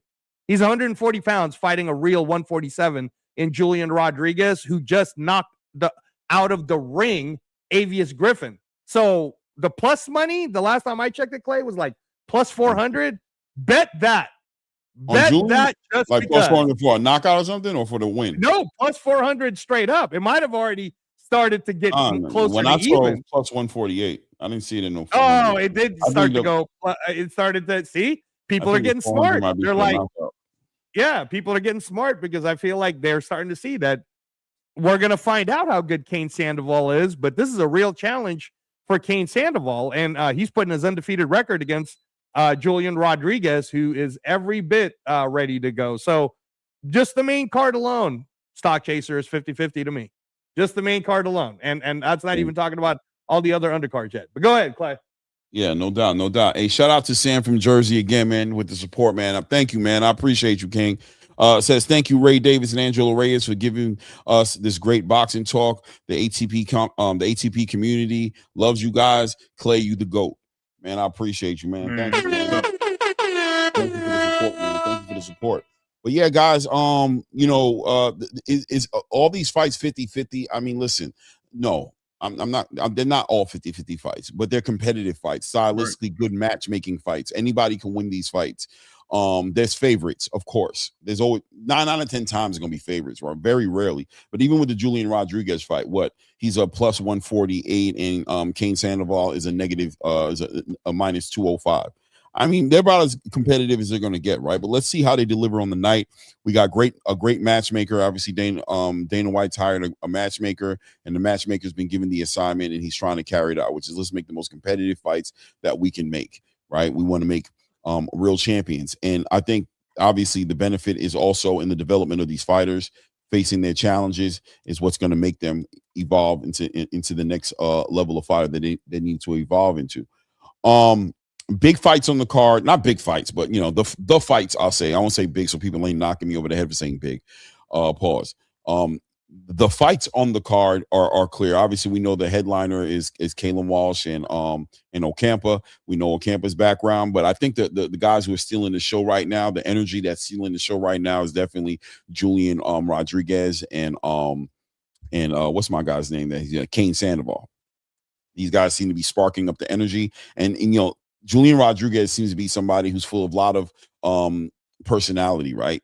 He knows I need to sell myself. He's trying to bring that part of the game that a lot of UFC fighters do. When you think about that, you think about Chael Sonnen, you think about the Colby Covingtons, you think about Conor McGregor, obviously. You think about these guys who brought that personality to the press conference and really put the story and put the heat up and made the build up to the fight. All of that. Did you get a chance to see the press conference and see their little mix up at all, Ray? No. Oh, you didn't see the presser? No. Which one? No, the Zuffa presser. No. I seen some of it, but it was just I seen them like kind of arguing back and forth. We talking about I don't know who he's fighting. Anyway, yeah, I seen them two going at it. They had to pull them apart. Dana got in the middle of it, and I was like, "Yo, that's crazy! Like they're really these guys are really taking this seriously, man." And I'm sorry, I didn't mean to get off topic here. You know what I mean? I got like 3 different things going on because I'm listening to sidebars, you and this, and I got like distracted with some dumb stuff that I just watched somewhere. Okay. But no disrespect, man. So Angelo, you seen the press conference? Yeah, no, of course we were watching. Yeah, we were watching it simultaneously, Clay. Exactly. No, I you're right. Out of all of them, it seemed like the energies Julian Rodriguez and Sugar Cane Sandoval, as they call him. So the kid's 22, right?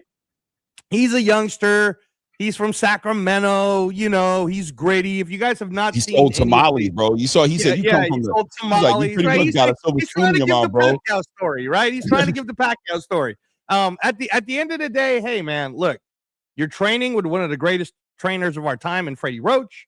So now you got his name on your back, bro. You're undefeated, you're younger, you should have every advantage. So if you're about it, we better see a war. And I think that's kind of what he wants to deliver is that type of a war.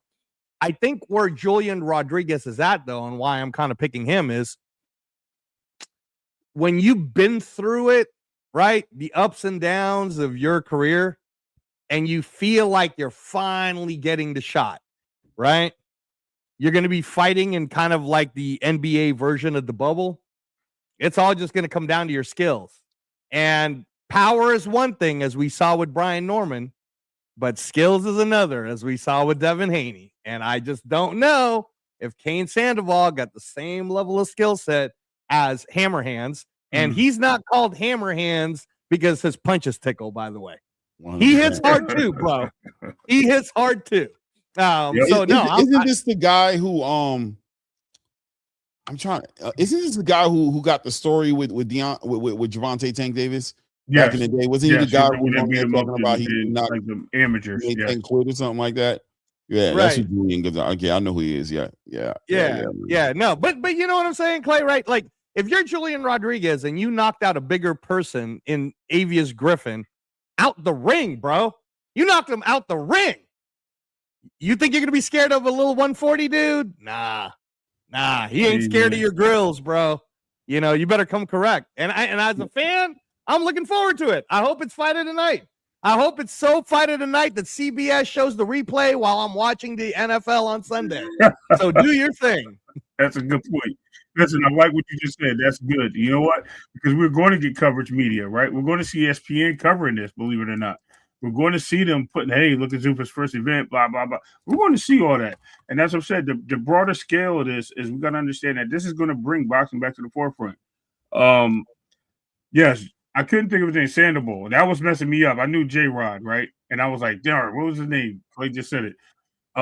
Yes, man. This is I disagree with you a little bit there, Angelo. I think him coming up from 140 is going to make it for an interesting fight, because even though this guy, J-Rod is probably a more a fighter with a great punch and experience, and probably just as talented in the ring, these fighters are close in size all the time. So they're just where they're willing to shrink down to and fight for the divisions. So when you get a J-Rod and a Sandoval in the ring, fireworks, like I said earlier, right? This is going to be closer than what people think. Yes, it might be closer to 50-50 on paper than it is actually just looking at the fighters and how they view each other. The bully not always wins in this situation. And you've seen J-Rod a lot of pressing, right? You see Sandoval talking crap because he wants to make sure that he knows that he's there. But Sandoval's like, J-Rod's like, yo, bro, seriously? That's what we're doing right now? Yo, you don't want this. And come to figure, they're close in size anyway, right? So this is gonna be something that we're gonna watch, and it's gonna be something crazy. And like I said, the boxer versus the puncher. So just pay close attention to that, because that's going to be the real fight we get tonight. And I think that might be the spark of the night. Well, it's the opener for the main card starting at 6 p.m. Pacific time, 9 p.m. Eastern Standard Time on Paramount Plus tomorrow night. And I want to say it on the record. When we see you on the show next week, Julian, I want you to remember that I was rocking with you. Win or lose, we're going to have you on the show. But yeah, I'm rocking with you, Julian. I think you're going to stop this kid. So we'll see what happens. Though. So, I think hold on a second. Let me just get this super chat off the screen. Shout out to Stock Chasers. Says excited to see the Zuffa Boxing production on TV 100. No doubt, man. Appreciate the support again, man. Thank you. Let me just look at one more thing here. I just need to just double check this right here. I'm happy that Clay is pumping up. Yeah, no doubt. Appreciate everybody in the building. Hey guys, hit the like button if you haven't done so. Subscribe to the channel. Let's support the channel. I appreciate the love and the color in the chat today. The conversation is a conversation that we've been talking about for a while here. This is about Zuffa Boxing. And as I stated to Reyes yesterday, I said it to Ray, they always say the proof is in the pudding. Guys, we are in the pudding. It's time. You know what I mean? It's time for all the talk to be backed up with some data now. Right. We've seen the press conference. The production was there. Dana White spoke his truth, answered his questions, available. And everybody took those questions. Great media, by the way. I don't know what you guys thought about the media. Yeah. Listen, man, I'm going to tell you the most impressive part, and you guys are going to laugh at me. Please don't. But it was the most impressive part. When that press conference was over, the cleanup crew, boom. I was like, damn, right. Yo, the truck backing up. Beep, beep, yo, beep. They was quick with it. And I was like, yo, they already cleared the stage. There ain't nothing on there. You know what I mean? And just to say that just means that you got people that are willing to do the job and they're trying to do everything with perfection. They're trying to lay this out for the fans, man, and be a fan. Be a fan of the sport, man, because at the end of the day, this is what we need. This is what we don't want to see a guy in a green suit doing a comedian doing a presser and don't know nothing about the fight or the boxers and just talking because he's from the area and on a campus and nobody knows what the heck you're talking about. You know, like we don't want to see that. We want to see real live conversation, and that's what it comes down to, and that's what we're going to get, man. This is going to be great. I promise you. You're going to be surprised of the results. Yeah, is it going to be leaning towards, as I mentioned, more of those like main event fights? What was that? Main events on USA or something like that? Yeah, it's going to be something like that, of course, in the beginning because they're building, but it's going to be exciting. Going to get these fighters going. We're going to see these fighters taking care of business. Shout out to my guy, J.R. Spock. Said, Rain, how long until we get Bonner Griffin moment with Hey, J.R. Spock, we might get that tomorrow, bro. Yeah. With Julian Rodriguez versus Gabe I'm telling you, that might be a little rivalry in there, man. That might be a sequel in the making, you know what I'm saying? Depending on how the fight goes out. That might be they might run it back at some point, you know what I'm saying? So right. And we don't know what's gonna happen between Caleb and Ocampo, bro. So again, I don't want to like disregard the smaller cards. Let's not forget let's not forget the prelims, man. With Robert Merriweather and Troy Nash those guys are going to be throwing. Let me go over that real quick. So for you guys who will have time on the East Coast, the preliminary cards on Paramount Plus, included in your Paramount Plus subscription for free, is at 6 p.m. Us in the West Coast, it starts at 3. So if you're still in school, then I guess you'll have to watch it on your phone. It starts with Troy Nash, who's 5-0, 1 draw, against Jacob Ramos, who's 4-0. Both prospects, and again, I spoke about this before, Clay. Jacob Ramos is only 25 years old. You already know Troy Nash is with his buddy, Roger Merriweather. He's only 20 years old. So that's going to be a very good contested 6-round, 126-pound fight. And I honestly, I would lean Troy Nash, but I don't know, man. Like I said, I don't know. Roger Merriweather, who you got to interview a little bit, Clay, he's 9-0. I would, by the way, just want to be clear. Yeah, I said Merriweather. Yeah. No, you said Roger. Oh, did I say my bad, dude? Now I'm messing it up. Yeah, Robert Merriweather. Yeah. If it's not one Mayweather, it's another. I'm trying not to say Mayweather. You sitting here saying Roger. I just said Roger. I'm thinking about the great Uncle Roger. Sorry about that. But Robert Merriweather, who has trained in the Mayweather gym before, I just want to say, Robert Merriweather, who is 20 years old, he is fighting at the 130-pound 6-rounder against Cesar Correa. And don't sleep on this 25-year-old kid, Cesar Correa from Idaho, man. You don't know, man. What's his record? 5-0. Yeah, Merriweather should win, but again, if we don't know, let's just relax a little bit, right? Because we don't know. And then to me, what was interesting is Emiliano Cardenas, who's only 21 years old. You notice the trend here, Clay? 20-year-old, 20-year-old, 21-year-old, right? Emiliano Cardenas is one of the top-ranked guys. So here's another top-ranked guy that's signed to Zuffa. He's 8-0, 118 pounds. He is fighting a bantamweight 6-rounder against the 7 wins, 1 loss, Marcus Harris at the Hitman. The Hitman Harris, who is only 20 years old, Clay. This might be fight of the prelims right here, bro. A 21-year-old against a 20-year-old. We might have a nice little Elijah Vines versus Jaleel Hackett on this one.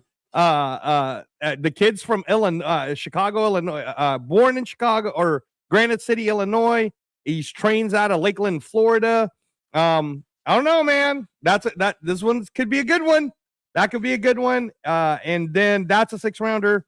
at 118, and then Floyd Diaz, who I believe is also a top ranked guy, right? So really what's going on with top rank? Like, again, begs the question. Right. Here's another top ranked guy, right? 22 years old, 118 pounds. He is fighting a 6th rounder against Guillermo GMO Gutierrez, who I think has fought in OTX before. He's 27 years old, 118 pounds. His last win was against Elizondo. That might have been at OTX. I'm not sure. But that'll be a good fight. He's 13 wins, 2 losses. Obviously, I'm picking Floyd Diaz for that one. Right. And then the main event of the preliminary card is featherweight, 126 pounds, with Omar Trinidad, who I believe is ranked number 5 right now by the WBC at 126 pounds. Omar Trinidad, 19 wins, no losses, 2 draws, and he is only 30 years old, so he's kind of in the prime of his career, trying to get a title shot, trying to get into Ring Magazine rankings. He's fighting a familiar name in Max Babyface Ornelas, 17 wins, 2 losses, 1 draw, 27 years old. I think for Babyface, this is because he last time he fought was with Matchroom. So I think he's moving up from 122 to try 126. So I would favor Omar Trinidad on this one, but like I said, man, Max Ornelas isn't just some kind of a weird opponent. You know, he's coming off of a win in Matchroom. So that's a good card, Clay. That's a good card. For sure, man. Salute to Sam from Jersey. Man, thank you, Sam. By the way, you going in today, bro. You really supporting the channel, man. I appreciate it, bro. That color, it means something, man. It really helps to build the platform. Because trust me, that's what it gets invested into. Is right back in the platform, right back into the StreamYard, right back into these overlays, these thumbnails, the equipment that I'm talking on, the upgrade to whatever happens in the studio, the ability to even travel, go to events, interviews, go to gyms, things that I plan on doing, trying to build that war chest up to allow this platform to be involved in a lot of conversations, huge conversations, right? So I appreciate it. Sam from Jersey says, question for you guys, 10 years ago, could you ever foreseen Zuffa, Dana White making their introduction? Also, will Zuffa take over monopolized boxing? 10 years ago, could I have seen it? Yeah. Did I see it like in real time? Not really, because I felt like Dana White put his toe into the water and decided at that point that he wasn't going to mess with the game. And I believed him because he saw that he didn't have the ability to really impact the game he wanted to. He always spoke about if he was going to come into boxing, he'd need to be able to break it all the way down and start it his way. And he didn't really have a way to do that. Obviously, with the introduction of Turkey Al-Sheikh in Saudi Arabia, who brought that money, made things a lot more possible. But I think it's amazing because Dana's always wanted to do this, right? If people follow Dana White and followed him in the UFC, then one of the biggest lies at points, but maybe people just don't know. But one of the biggest misconceptions about Dana White is how passionate he is about the sport of boxing. People don't know his story. He loves it. He loves it. Yeah, the people who follow Dana know Dana loves this sport and always has wanted. This was what he wanted to do. This was his entrance into combat sports.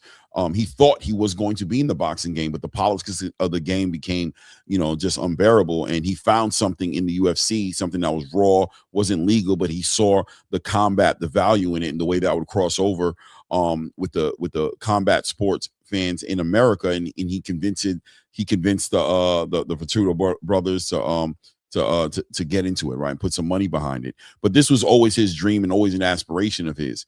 But that being said, him getting the opportunity by having this crazy war chest of money that's been allocated towards pushing this sport gives him an opportunity to do something he always wanted to do from the beginning. So that's why I'm really excited about it, because I know that he's excited about it, man. So I'm expecting him to really put his best foot forward in it. Oh, go ahead. Well, I was just going to respond to what Sam says, but go ahead, Clay. Go ahead. Yeah. So as far as will Zuffa take over and monopolize boxing? That's all up to the other promoters, bro. Right? That's not up to Dana. If you leave it up to Dana and you don't give any pushback, if you don't compete, if you don't put on the best fights, if you don't start listening to the fans and provide, because it's going to be them really, right? Like Dana's going to, he's going to go hard, period. He's going to go hard and try to do it. And if it turns out that a lion's share of the boxing space, fighters, more importantly, find his business model and his approach to promoting boxing to be what they want to be involved with, then it can look like Dana's monopolizing and taking over the sport. But it doesn't have to be that way at all. It can be the free market that it is, and Oscar De La Hoya and Eddie Hearn and all those promoters that we're familiar with, and the ones that we don't know, matter of fact, can put their best foot forward and say, damn, bro, we need to start competing on a high level. And we win either way, right? We win either way. The fighters also win, maybe even more importantly, either way, because they got people fighting over their influence, their rights, you know what I'm saying? They got people fighting over their skills. So this is the position that all of those guys want to be in. But I'll land my plane there and say that anything is possible. Yeah, no, I'll answer it in a different sense, Sam. So the question being, 10 years ago, could we have foreseen it? 10 years ago, Dana White did start Zuffa Boxing. It was during the leg of the Conor McGregor Floyd Mayweather, and the timing wasn't right. He was still trying to figure out. The UFC was hot, right? It was moving forward in a certain global trajectory. He didn't really have the bandwidth that he needed in order to be able to do it. So 10 years ago, he did not. But what I'll say is, prior to that, there was a company that did try to do the very thing that you're talking about in your question, and that was called PBC. And PBC gave it the good old college try and lost, what was it, Clay? 600 million or something like that, 500 million of investors' money. 6 billion. Yeah. 6 billion. Yeah. It was a lot of money, right? It was a lot of money. So they tried, and with no structure, and you're spending money on Hans Zimmer to come up with a tune instead of spending that money on, I don't know, fighter nutrition, Performance Institute, so again, boxing is benefiting off of the back of all of the UFC growth. Right. The Performance Center is not called the Boxing Performance Center. It's called the UFC Performance Institute, right? And that's what, it's funny to me that you're seeing Shakur Stevenson and he's doing all his drills, double end bag. He's doing all of it. There's a cage right there, bro. There's an octagon right next to him when you're seeing the shots, right? I think that we did see someone attempt it. They did their best. Kudos for the try. And it didn't work out. So now we get to have a new evolution of it. And in terms of monopoly, I don't know. Is the NFL a monopoly? Is the NBA a monopoly? Is Major League Baseball a monopoly, right? People have choices. You can do what you want. Even with the whole UFC monopoly, during that time, if you wanted to, you could go to Japan, fight for Strikeforce, or fight for Pride. You could go fight at the time for Strikeforce. You could fight for Bellator when it came out. You could fight for the PFL. At a certain point, there was NBC did their own thing called the World Series of Fighting. If you guys don't remember, that's where Justin Gaethje and Michael Johnson came from. Again, I understand this isn't a MMA network, Clay. I'm just throwing out examples that when they say, well, UFC's a monopoly, there were other choices. Yeah. It's just that UFC was the one given the best. So the only thing that's happening here is Zuffa Boxing seems to be giving the best deal that people who want those deals can have. And for people like Troy Isley, who you interviewed today, Clay, I don't know what to tell you about the reservation, bro, but I don't know if they'll want him by the time he figures out that he wants to come around. Or even if they do want him, they might not give him as much as they're giving Julian Rodriguez. I don't know what to tell you. With Troy Isley, one thing that I pulled away from that interview is Troy Isley's not in a happy place.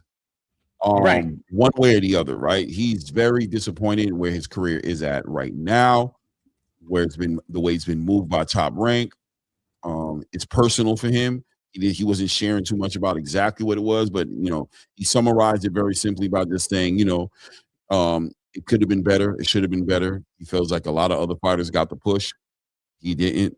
And he didn't. And he spoke on the Janibek situation and said that, hey man, he felt like he needed more looks. He wasn't active enough. He didn't want to go to Kakistan to go fight this guy in his backyard and not, it wasn't, the fight wasn't pumped enough to be big enough. He wasn't promoted big enough to have the fan base that would translate into him making money. It wasn't big money for him. And even when, I'm sure hindsight, him seeing what happened with Janibek popping on his test, if he would have accepted a fight to fight Janibek in Kakistan, who knows if he would have even popped on that test, right? So hindsight, probably has him feeling like, I'm glad I went with the gut feeling I had, and my team looked out for my best interests. But yeah, he was definitely an example of what these promotional companies, what these management companies, whatever you want to call them, what they're doing out here for these fighters. You know what I mean? So Zuffa, shout out to El Star, who spoke to him and said, listen, man, she's having a change of heart. She said in the beginning it was all about Dana White. Yeah, she said it was all about Dana White. It was all about these other things. And she said, but after speaking with the fighters, she has to admit, like, the fighters seem to be in the best place they can be in. They're very happy. These fighters talk about being inactive, not being able to get, the exposure. And now they seem to all be getting this with the snack program, with the insurance, with the amenities that come with, and all the perks that come with working with Zuffa. And, she tried to encourage him to at least be open-minded to, having a dialogue with the Zuffa and see if Zuffa could potentially, could potentially accommodate something that makes sense for him and get him what he's asking for. Because all the things that he went down the list that he was asking for, legitimately, like I'm saying, at least 9 out of 10 of them, if not 10 out of 10, he Zuffa said, will give it to you. Zuffa is proving that that's what they're there to do. So I thought he was gonna go. I ain't gonna lie, because when Ness told me that he was coming up yesterday, Ness said that he had a big announcement he was gonna make, and I was like, "Oh, is he gonna be?" What was the big announcement? That he's leaving Top Rank? That's what was so weird about it. There was really no big announcement. So, and like I said, very disappointed. Very disappointed Troy Isley on the show today. If you guys watch the show, so it's almost like you got to ask yourself, was there supposed to be a big announcement and he didn't? You know what I'm saying? Well, I mean, look, listen, man, look. At the end of the day, Zuffa Boxing is not Walmart. You can't just walk in and think you're included in the club. So if they didn't go to scout you, that's a different sort of negotiations. If you're the one asking them, if you could be a part of the group. Now, I don't know what happened because I wasn't the one interviewing them, Clay. So maybe we'll have Troy Isley on the show at some point. You're an undefeated fighter. You're certainly someone that should be celebrated and promoted, and your career can move forward. So that's great. But the one answer I heard him say to you was when he said, I don't know, I kind of want to see what they're doing. Look, man, I'm just telling you from experience that the UFC brass, they don't really like that kind of attitude. You either want to be a part of it and they're going to treat you like gold, or you don't. And if you're unsure, then that's your prerogative, but don't expect to get the top dollar, because there's plenty of fish in the sea, like Alexander Usyk and others, that they are actually going after. So hopefully you're signed to Matchroom or something. I don't know. Maybe you're signed to Frank Warren at this point. I don't know. Whatever. I'm not even interested in that right now at the moment. I mean, it is news, so I'm not disrespectful to it, but I was trying to get to the question that was put up here in the super chat. And, we went on a Troy Isley bit. Oh, go ahead, right? No. I am going ahead, but no, thank you, appreciate it. What I was going to say, is that I mean, as far as it being a monopoly, no, I don't think they can take over. I think what happens is, it goes to a situation of, look what we have building, right? Because all the other promotional companies anyway are working with Ring and Riyadh, right? Just to say the least, and not to factor in that. When they all merge together, Zuffa's working with the same platforms. So all these fighters are going to be somehow in the same circle legitimately anyway. So if anybody's going to monopolize them, we got to give heads up to Turki Al-Sheikh, who's actually using this platform to build boxing even further. We're forgetting about Turki and what he's done for boxing. We're forgetting about the fights that we have put together. Matchroom actually crossing the street, and Top Rank crossing the street, Oscar crossing the street, and all these things happening. this is actually a good thing, because now with another platform that's going to be structured a certain way, we want to see how that parallels to the rest of boxing, and how when it does cross the street, when they do get on the ring cards, when they do get in the Riyadh season and they're fighting, does that translate to them being more ready and prep fighters? That's where I think the question lies in. I think that's where we'll see the benefits of Zuffa boxing, is when they're on a grand stage and they're fighting the topper or the other competition of the other networks, and this is working and successful. And I think we will see a challenge of that. I don't think it changes the aspect of it being a monopoly or them taking over. I just think it helps them build a platform where all fighters eventually are going to understand what it is. And you'll see other promotional companies doing something similar, and it'll change boxing. I think it'll grow into that because of Riyadh and Ring Magazine being a big part of all of boxing, including Zuffa. Yeah, I agree with everything you said, Ray, man. I thought those were some good points. And just to sum it up in what I was saying earlier, it's competition, baby. Right. Compete. That's what the name of the game is. I'll let you actually answer this one first, and then we'll work backwards on this one here. Sam from Jersey says one more, and shout out to Sam, bro. Sam really jumped on the channel, man, and I appreciate the love, man. Thank you for the support today, man. Thank you for the support today, man. It says one more quick question for all you guys. What do you think will happen to the PBC and Top Rank and MVP? And et cetera, basically to the promotional companies in the future. So I think he's speaking towards the trajectory of all these companies at this point with the presence of Zuffa. What you got on this one, Ray? I think it's going to be whatever model is working, right? Whatever starts trending. If Zuffa just starts trending and it becomes the model of boxing, and currently as it moves, you're going to see the trends move towards that direction. You're not going to see companies that it's almost like the football league, right? I'm glad you mentioned NFL earlier, Angelo. What do they do in football, right? If it works, and it doesn't matter if it's college, NFL, or whatever, right? If it's working for one team, the tush push, the what's the name offense, right? The what's the cover two defense, things like that. If it works for one team, what happens? Other teams like to get in on it. They want to like, hey, if it's working there, it's going to work here, right? Now we got this pistol offense. Pistol offense is probably the most lucrative offense in football right now. It went from high school to college. Now it's all the way up in the NFL, and these guys are drafting quarterbacks that are slash runners slash passers, and they're doing that on the benefit of it working. So every time you see something change and it bridges and it creates more and better or makes more sense, let's put it that way, for the sport, people seem to gravitate towards that, and maybe they'll tweak it a little bit here and there because they're different. They feel that they could do something better, whatever the case may be, but it always seems to trend a certain direction. I think Zuffa is going to create some trends, is going to create a little bit of change in boxing. I do honestly believe that. And I think PBC, Top Rank, MVP, if you don't see them merging or collaborating at some point with Zuffa, then you're in for a long term of disappointment, because they will. And like I said earlier, let's look at the key factor here. We have Riyadh and Ring Magazine behind this, working with TKO closely with Zuffa. So we already know that those other promotional companies work with Riyadh and Ring Magazine. So what happens when they all get on the same page? Matchroom and all these guys. You're going to see logistically great fights for the business, right? We're going to see it. It's going to pattern its way for the better.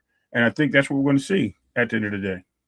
I think, I'm gonna be honest with you, I think consolidation, ultimate consolidation is what I see for the companies that are smart enough to consolidate. Unless these guys can find a budget, unless they can find some money that's willing to get behind their business model, they're going to drown. I think PBC, Top Rank, I'm still in the air about. I feel like there's networks out there interested in what they bring, because they have that archive. They have that thing. So I'm not going to be shocked at all to hear that Top Rank, even if it's second quarter of this year, gets what they're looking for. And I think they're hanging out there. You know what I'm saying? I think they're playing hardball right now, because I believe they do have some players in the game who see value in their roster, who see value in their archive, who see value in the way they moved their business when they were with ESPN because they didn't have the big pay-per-views. Everything was in a big pay-per-view for them. They were giving the events on ESPN. You know what I'm saying? They were kind of like they were working something that can be tweaked, but doesn't need to be dissolved per se. Right. Whereas the PBC model, in my personal opinion, is a model that is just, I think 9 out of 10 investors are looking at that model like, I don't want nothing to do with it. Like, I think most investors are looking at the PBC way of doing business and be like, you guys still ain't changed it yet? Yeah, PU, you're still not interested. You guys haven't changed it. You guys are still sitting here trying to sell 12 pay-per-views a year, bro, at $80 a piece. No, you guys haven't signed no new fighters. You don't have no up and coming prospects or nobody work. Nah, bro. Everything stinks over there. Nothing makes sense. You're not active. You're not developing your fighters. Your fighters are fighting on Pro Box. They're fighting everywhere. We're not interested. PBC's best bet, more than likely, is to allow their company to be absorbed by something bigger, better, more money behind it, new way of thinking, leaving the pay-per-view model, following the streaming model, saving their pay-per-views for the biggest fights possible, and making themselves more available, destroying the across-the-street politics. Let's go ahead and collaborate more often, be open to making the biggest fights, championship fights. Your whole entire mantra and the way you approach this sport needs to be touched. And if you're not willing to do that, if you're going to continue to force things we're not looking for, then I think the game will automatically just, like a bad, it will just spew you out. The game will just like an infection. The body will do what it's supposed to do. It'll heat up. It'll get hot. It will heal, and it will spew you out like mucus, and there'll be nothing left of you unless you're smart enough to smell what's cooking, to read the room better. That's what I believe. What you think, Ray? Ray. Yeah, no, I think that PBC, Sam, we're already seeing it. The year rolled out, and the first show that we're going to get to watch, I guess that's PBC's involved in, is not a PBC show. I mean, I guess it is, sort of, but everybody knows that it's Riyadh 7. Turkey Al Sheikh's the one that's paying for it. I don't exactly know what kind of cut they're getting off of Mario Barrios and some of the others that are their own fighters, but at the end of the day, it's on DAZN, and it's on DAZN not because PBC made a deal with DAZN. It's because Turkey Al Sheikh and Saudi owns 10% of DAZN. It's a ring card, so already, again, there's not a PBC stench to it, right? I almost feel like it's a favor that Turkey Al Sheikh is doing. He's like, you know what? I will do you guys this favor, and I will go ahead and put it as a ring card, and let's continue to talk about me absorbing your company. Yeah, good. I think that's going to happen, by the way. Right? And when you said PU, I was like, let me finish. But yeah, I think we're already seeing it with our own eyes, whether you want to agree with it or not. As to Clay's point, exactly, PBC, if you Google search it, has the bad stench of losing whatever 600 million or however many millions is hundreds of millions of dollars it was to their investors. So, I don't think any network's willing to touch that. And they got one play. Actually, let me take that back. They have 2 plays. They could either continue to fight the good fight and just be dissolved, or have a resolution and say, thank you, Turkey, and we bend the knee to you. And please, continue to accept us, pay out the people who don't really care about boxing, right? Yeah, exactly. Get them out the way. Yeah, nah. So that's what I think's happening with PBC. Here's the interesting one with most valuable promotions. Keep in mind that MVP moves as Jake Paul moves, and Jake Paul's not fighting this year because of the jaw. So I think they do have fighters signed. I think that they're going to try to really focus on women's boxing. I think that that's where you're going to see them become a differentiator. I'm not sure that Zuffa is interested or is quite ready to put the kinks into doing women's divisions in their league yet. But MVP does have women signed. I've already heard news on the UK side that they're doing a UK MVP show, which will feature their women champions. So I think that that's what's going to happen with MVP in 2026. Jake Paul already left the PFL because the PFL just changed presidents. So who knows if Jake's going to try to do a soiree into MMA with PFL showing some sort of weaknesses may be happening there. I don't know, but that I think that in terms of boxing, they're going to be a lot more focused on their women, and we'll see what happens. Just a quick throw out there to anyone who listens. Alicia Baumgartner's mandatory opponent is Alif Nerf Tarhan. So just so that you guys know, anyone who loves Alicia Baumgartner, just keep that in mind. The WBA 130-pound interim champion is the knockout queen. I'm just saying.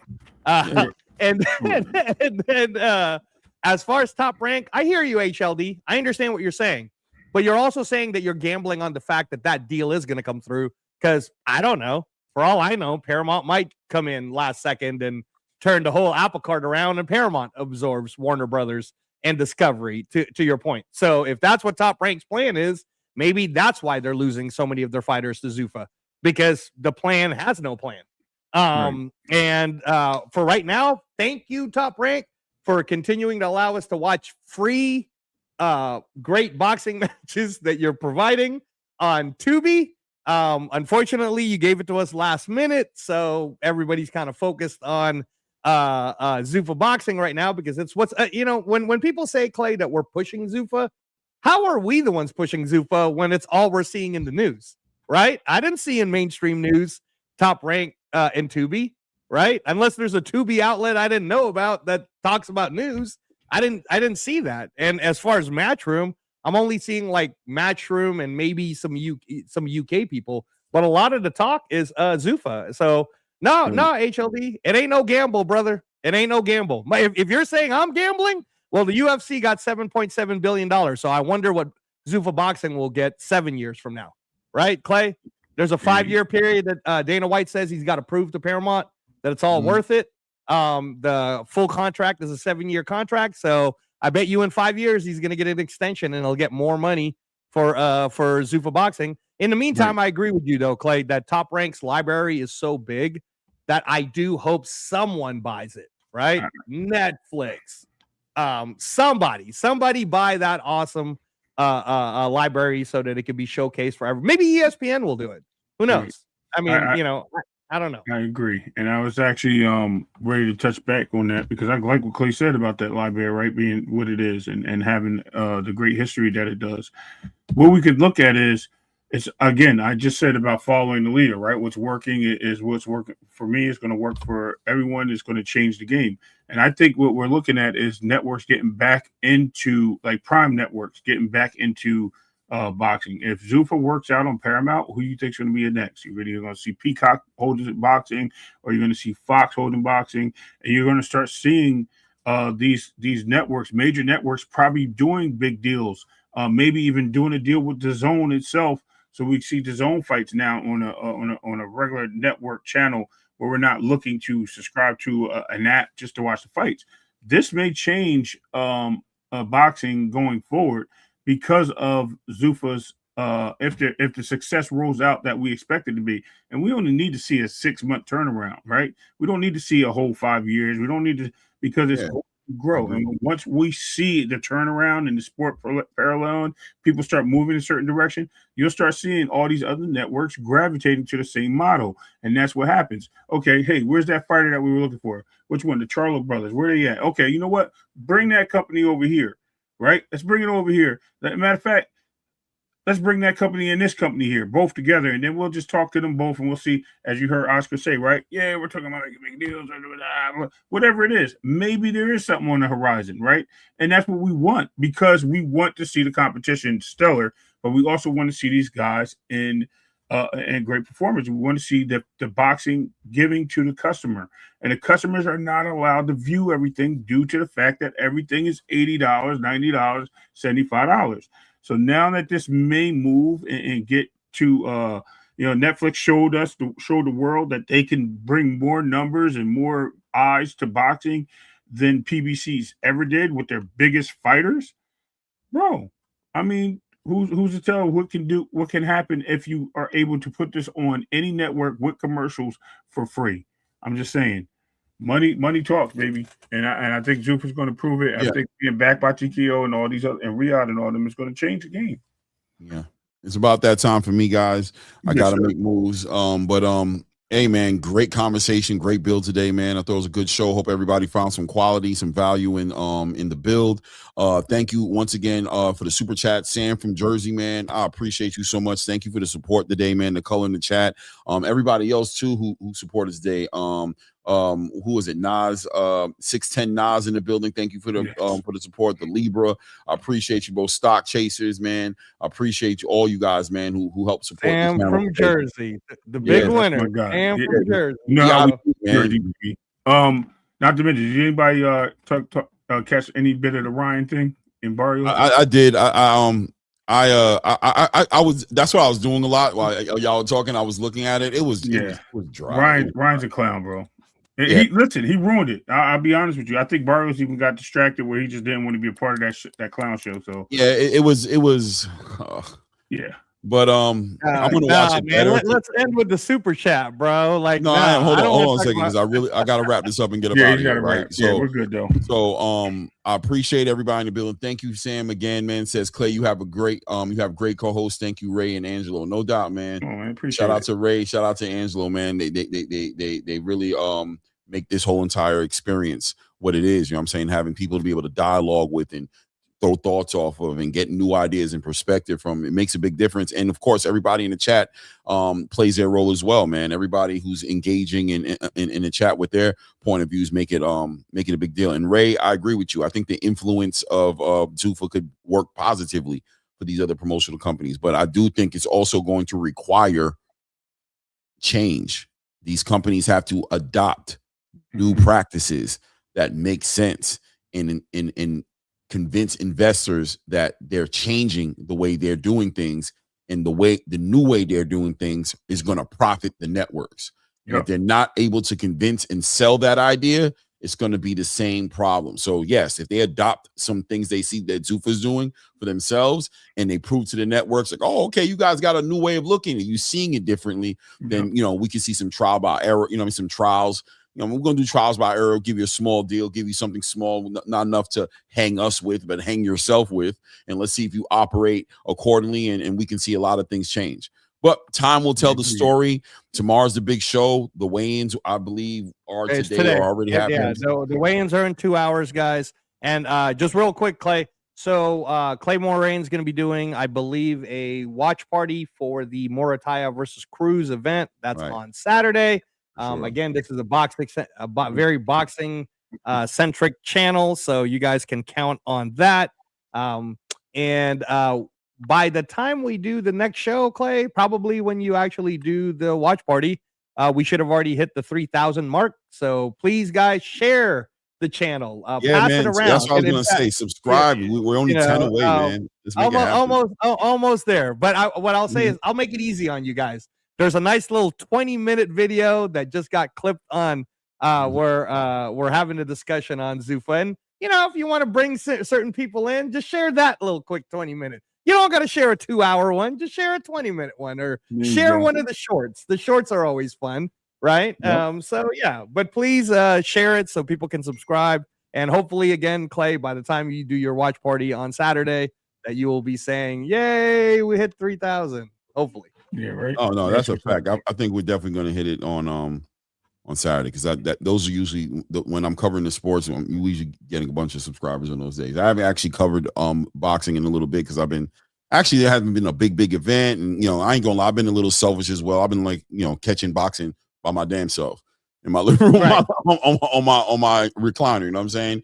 But Saturday's definitely going to be that day, man. Big card, in my opinion. I know people are going to say, what's so big about it? I think there's a lot of needle movers on that card. I think that the results of these fights are going to be catalyst for the divisions that they're in. We got the lightweight division in the conversation, the light heavyweight division in the conversation, right? We got super welterweight, super lightweight. Israel Madrimov. Israel Madrimov is back. And also, I got my favorite prospects, some of my favorite prospects on this one. Omario, I got Zaquin, I got, Harley Medeiros. These are guys who I'm really excited to see their careers move forward. So I just want to see these guys in the ring. And if you guys feel the same, stop by on Saturday. It is what it is. You guys know what it is. Appreciate everybody in the building. It's your boy Rain. It's Reyes. It's Ray Davis. And at this point, guys, yeah.